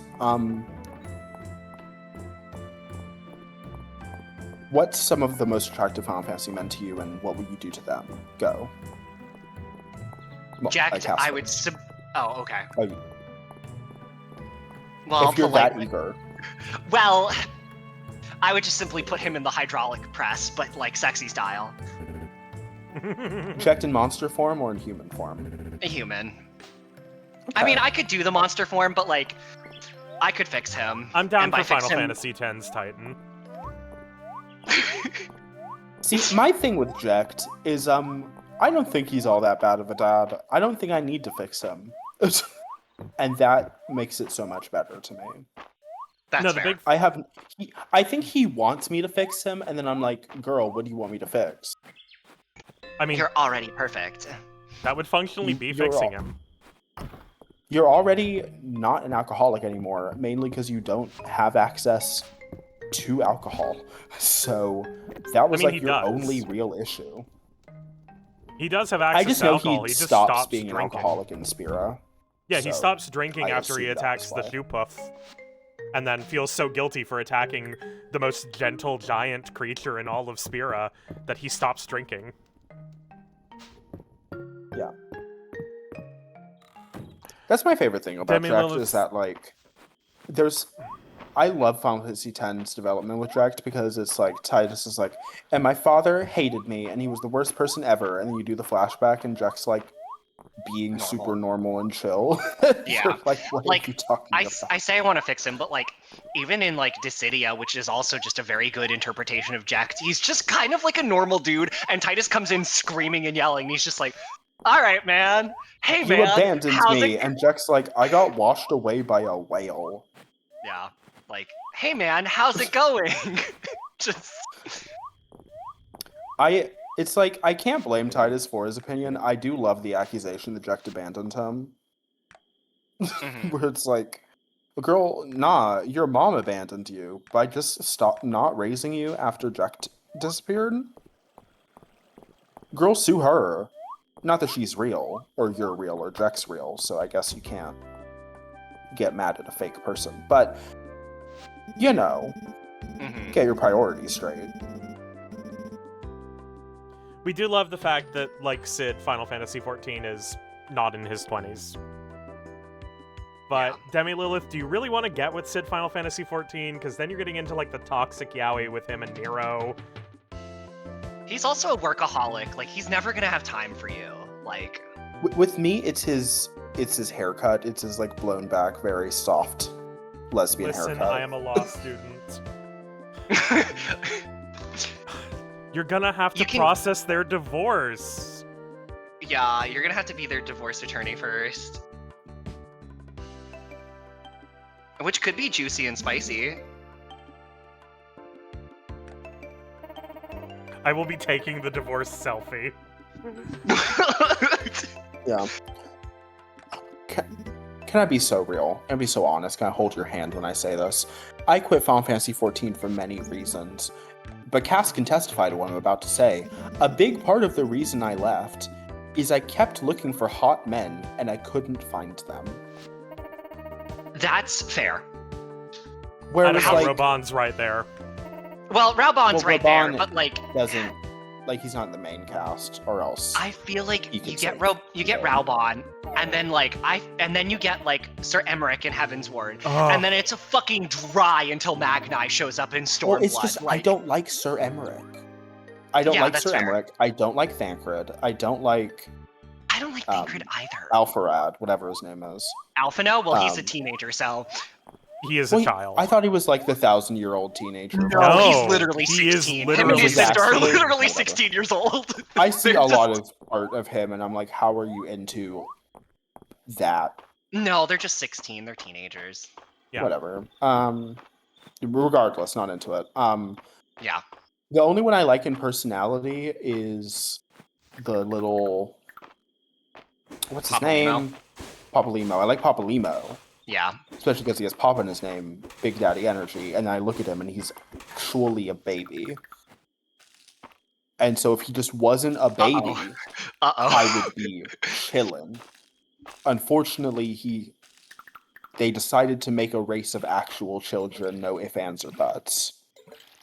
No, like, funky differences, no, like, fun facts. You can give It's them just, facial like, hair. It's just like they're actually They do built get like an infant. They do get the funniest facial hair. They do. Me, a guy Lord- who plays a lot of Lalafels. Uh-oh. The I have like 3 of them. I think Lord they're hilarious. Lord Lolorito You with play his a like Lalafell, everyone gasps. with his like Fu Manchu mustache. Yeah. It kills me every time. The Weaver quest line with the Oh, yeah. fucking Romeo and Juliet drama up until level 50, and specifically the level 50 quest where it's like this little Lalafell nobleman is like, "You fucking whore," and goes to backhand her, and it's just the Cabbage Patch Kids. I can't. I'm sorry. I got us immediately off fucking. I just. Every time I think about I'm the doing a Lalafell, quick- I think about that. That's I'm doing fair. a quick rundown of the main men and why I'm not into them. That's fair. Alphino, too feminine, also learned today he's 16. Thancred, this is mainly a personality problem. As a reminder, his introduction is the Ifrit questline, where he actually sits on his ass and does nothing. The entire time. Well, if you start in Ul'dah, you get him a little earlier, but it's not much better. I'm just discounting all of the starting areas. I started in Gridania. I know you're shocked. Who's so I have surprised? Papa Limo and the Ida. girl who's clearly cosplaying as her sister. Am I right about that theory? Can you just say that so I stop having Yes. to guess? Yeah, Okay, no. thank you. She's clearly pretending to be someone else. She's cosplaying her dead sister. She's Okay. cosplaying her sister from 1.0. Her real name's Lise. Yeah. Gotcha. I'm She trying to has- remember why. Why? I think it's Why just she does that? yeah. She feels guilty about her sister's death, and also she didn't know what to do with her life, so she just decided to become her sister. She gets a whole arc about it in Stormblood, and then they do it better in Dawn Trail. Oh, I really love Yeah, that though. Where was I? Ida. I remember I clocked her as like, oh, you're cosplaying as a dead person due to her. It's the mask. I The pay a face lot of mask. attention to masks in games, and I was like, what reason would you have to hide your face other than pretending to be a different person who can be pretending to be, has to be a relative, has to be someone the same age, probably your sister. Yes, this is still Because about Final if Fantasy. it was someone, if it Yeah. was someone who wasn't your family, she would mention more about having a long lost lover. But with family, you don't talk about that. You just pretend to be them like a sane person. So it was like my second meeting with her. I can probably find the message I made to Cass where I was like, is she just lying to me? Is she tricking me? And at the time, Does I she did think not I was know born yesterday? Yeah. because my response to anything is to assume that what I'm being told is true until somebody reveals, haha, it's been a lie this whole time, and then I can look back with ruse. recontextualized info. And it's like, Yeah. oh, that explains that weird little thing. Yeah. Yurion J. This one's controversial. First of all, his name's French. He's never getting over that. Second of all, it Oh, is Uriel the proportions of Urion J. the elves in FF14. I can get over them. They do unnerve me because they're just slightly too long. Their giraffe Like, neck Urion is J's a little neck worrisome. Is just a Hear- little too long. It's Nah, not hear even me out, hear monstrously me out. long. I can fix him, says Demi Lilith.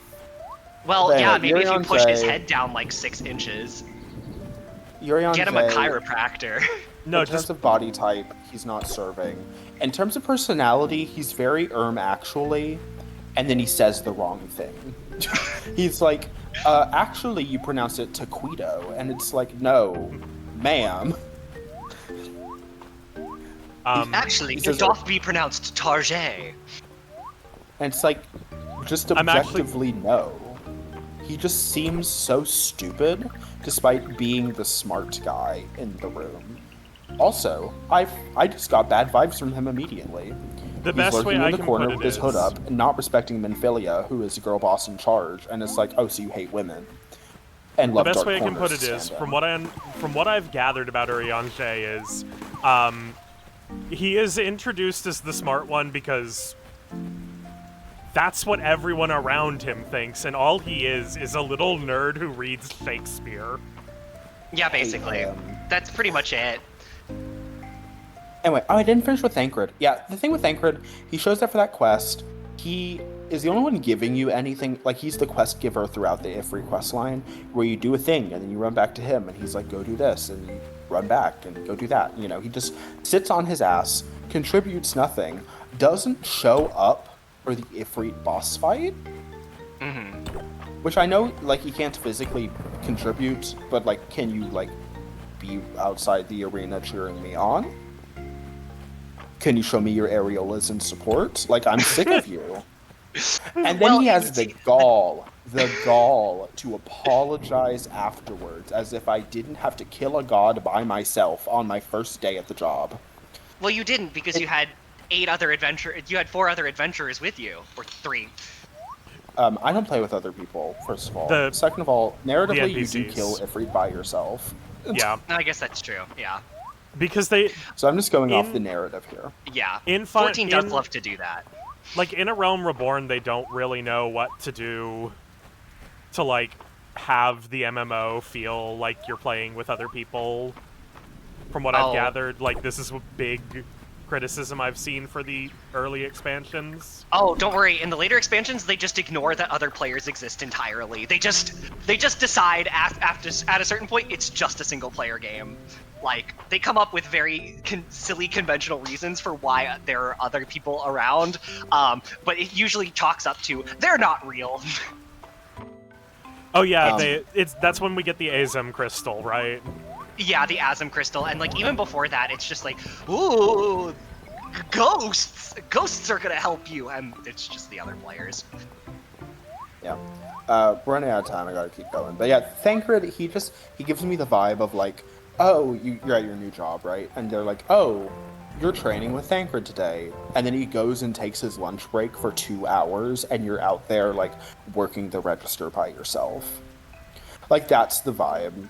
Where he just completely abandons you to the wolves, and then, like, tries to beg for forgiveness later, and it's like, no. It's also just the general frustrating vibe of the Scions of the Seventh Dawn, where it feels like the only person working is you and Minfilia, and no one else is contributing anything at any point. I turn to Thancred is like, I turn to him being like, what do you do successfully? Quickly. Anything. Do you do anything right? Just one thing. And he can't answer me no. because he's so bad. Anyway, going through Estinian. That's a woman. I'm so sorry. Shout out to lesbians. He's very, very lesbian. The long hair look specifically is like that's a woman. That's just a cisgender woman. I'm not into that. Being gay means I'm into men, and this is not one. His Endwalker thing, where his haircut's slightly different, I'm like, maybe I can get into that if I knew a bit more about him. Of course, this is just my first impressions, because I didn't get to him. Graha, I mean, I'm not immune to Catboy propaganda. This is the most likely. Voiced by Jonathan Bailey. Right. It specifically is the Jonathan Bailey of it all. He also seems to actually like the player, and do you know how rare that is? He is. Grahatia is categorically in love with the player. Like, it's basically all but said. To the point of, fucking with timelines. Yeah, it's like... The thing with Graha that's, like, such a relief is, like, do I want a power fantasy in 14? No. But, like, do I want anyone... Do I want just one person to like me? He did it for Maybe. us. Yeah, the he does. The entirety of the Scions of the Seventh Dawn feel like they hate you immediately. Thancred feels like he, like, pisses... Like, he's, like, pissed off that you, like, exist. And like, maybe it's jealousy because you have the super sexy crystal power and the rest of them are fucking virgins. I don't know. Like, but it's like... Ida likes you, and Y'shtola checks in on you as you're going insane for fucking Titan. Y'shtola, she is my favorite. I feel like that's not even remotely a hot take. Mainly because it is the Titan questline where she does stuff. She warps you into the arena. She's stated to be doing stuff off screen. This is what I'm asking for from Thancred, by the way. I know mechanically he can't help. I think that's bad game design. I think if you do the NPC joiners, it should be Thancred there. But they eventually I understand decide that he to can't. do that later. But yeah. It's a what's the word? It's a crux of ARR that like the NPCs are just kind of not around and you are working with other adventurers instead for whatever reason. That's just sort of like the crux of the gimmick that they sort of go with. Yeah.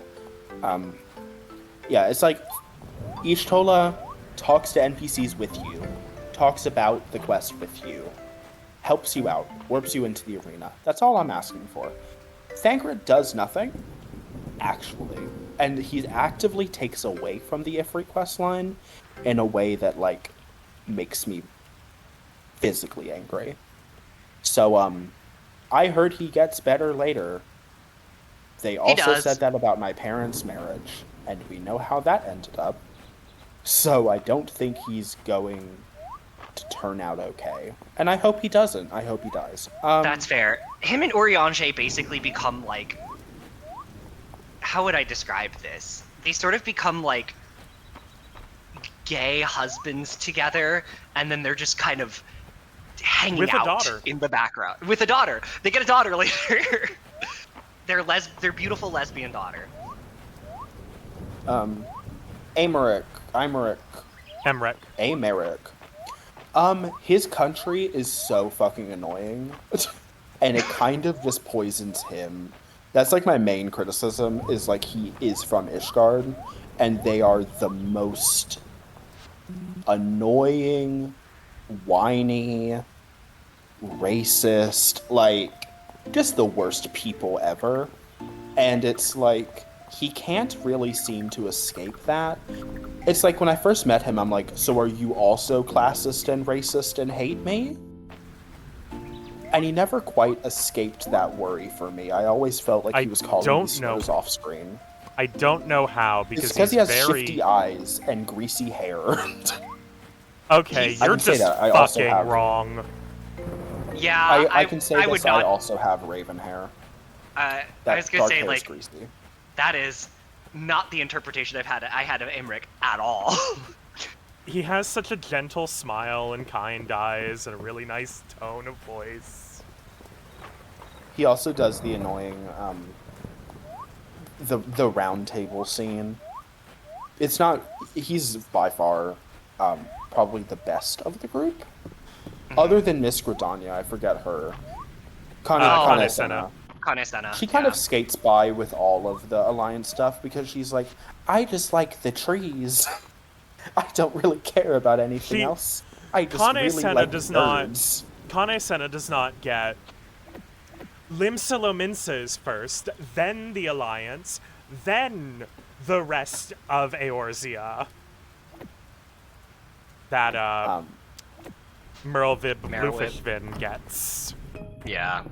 On Shout top out of to Best way I can Merowib. put it. Shout out to Merowib's ARR voice actress that they for some reason get rid of. Can't fathom because solid and then she's terrible after that, and it's so sad. Yeah, here's the best way I can put it. Limsa Lominsa is a good, like, relatively good land, just piloted by the worst person to have ever existed. Ishgard is the worst land ever, piloted by, like, a pretty good guy who also can't do shit about it. Oh, no, he's not. Because that's He's how not even kings the work. leader. Yeah. Well, he's some person No. in power. He the has point of basically no contact. power. That's kind of the point of the thing. He's doing what he can, but what he can is essentially, He can call the garrison. he can give you some people, but the Pope is going, if you give them those people, I'm going to kill you. Yeah. I mean, he was never going to work because he is in Ishgard. And I've never been in a more aggressive territory ever, where you're doing, first of all, they're French. That's never a good place to start. And then they're doing alliance politics, where they're like, we want to have all of the benefits of an alliance, but also never be in an alliance, and also just, like, take all of your resources and fuck off. Which, like, okay. Fair. At least you're honest. And then you end up in, like, some you sort can of change the appearance weird even after. legal bureaucracy nonsense because you're trying to find your airship that fell into their yard. And it's like, why is this so complicated? Oh my god. And so I already had like a rotting taste in my mouth by the time I got to this man, and so I didn't trust him in the slightest. And I never really changed my opinion, because it's like, yeah, you helped me, but so did everyone else, and you know, when they helped me, they were also plotting my downfall. I don't know what to do with you, man. I'm so scared. I just want to go home. I just want to leave. All right. Ishgard, that whole Ishgard arc in general also just, it felt like padding. That's all I can really say about it. It's because, you know, the Scions get destroyed, and then you go to Ishgard, and it's like, I know we're in a roundabout way dealing with the Scions blowing up, but I would rather confront the issue more directly. I feel very unsatisfied because, like, my girl Minfilia is in danger. Can we go save her? Why am I in France right now? You know? I'm gonna give my controversial opinion, which is that I don't care for Minfilia. I simply feel so nothing for her. She's The main thing that makes interesting.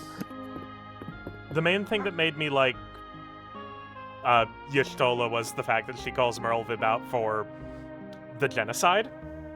Yeah. My opinion on Minfilia is she sure is a character who exists and dies. Yeah, she sure shows up, sits in her office the entire time, and then dies. Like, I think I'm so frustrated by the fact that her class is minor. That is What? the most hilarious thing in history to me. is it really? Yes, her class is minor. That's so funny. Like, girl, what are you doing? She's collecting the stones. I'm surprised they didn't give her a special class like fucking Alphino, who has like arithmetician for like 8 million years. Like, Tataru doesn't have a class and then becomes an Arcanist for like a level. Yeah. And Tataru is the one I think is like the person doing all of the work. Tataru does do a lot of the legwork. Mainly just because I think if any of these people had to hold... I think if any of these people had to actually keep hold of the purse strings, none of them would be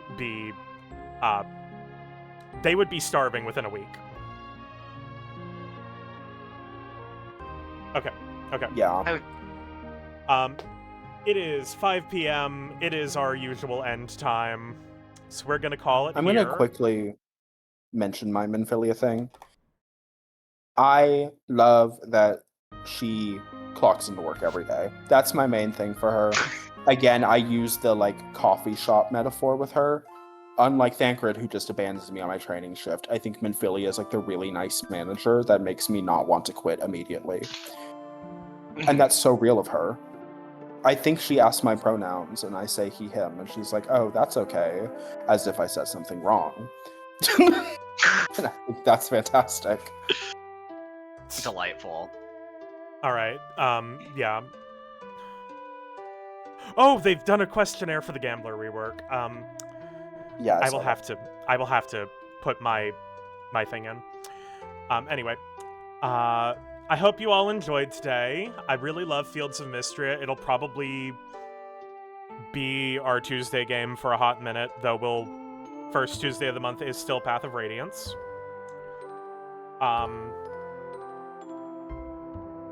Tomorrow we'll be doing Persona 4 since we didn't do it today.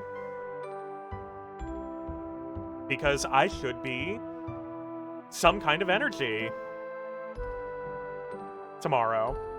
And today I just did not have it for even the brainlessness of hit the attack button and crit fish. And tracking all of the quests we had to do. Friday, we start Deltarune Chapter 3. So exciting.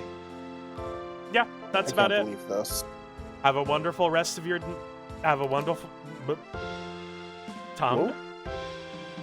Have a wonderful rest of your day, and goodbye. Everyone.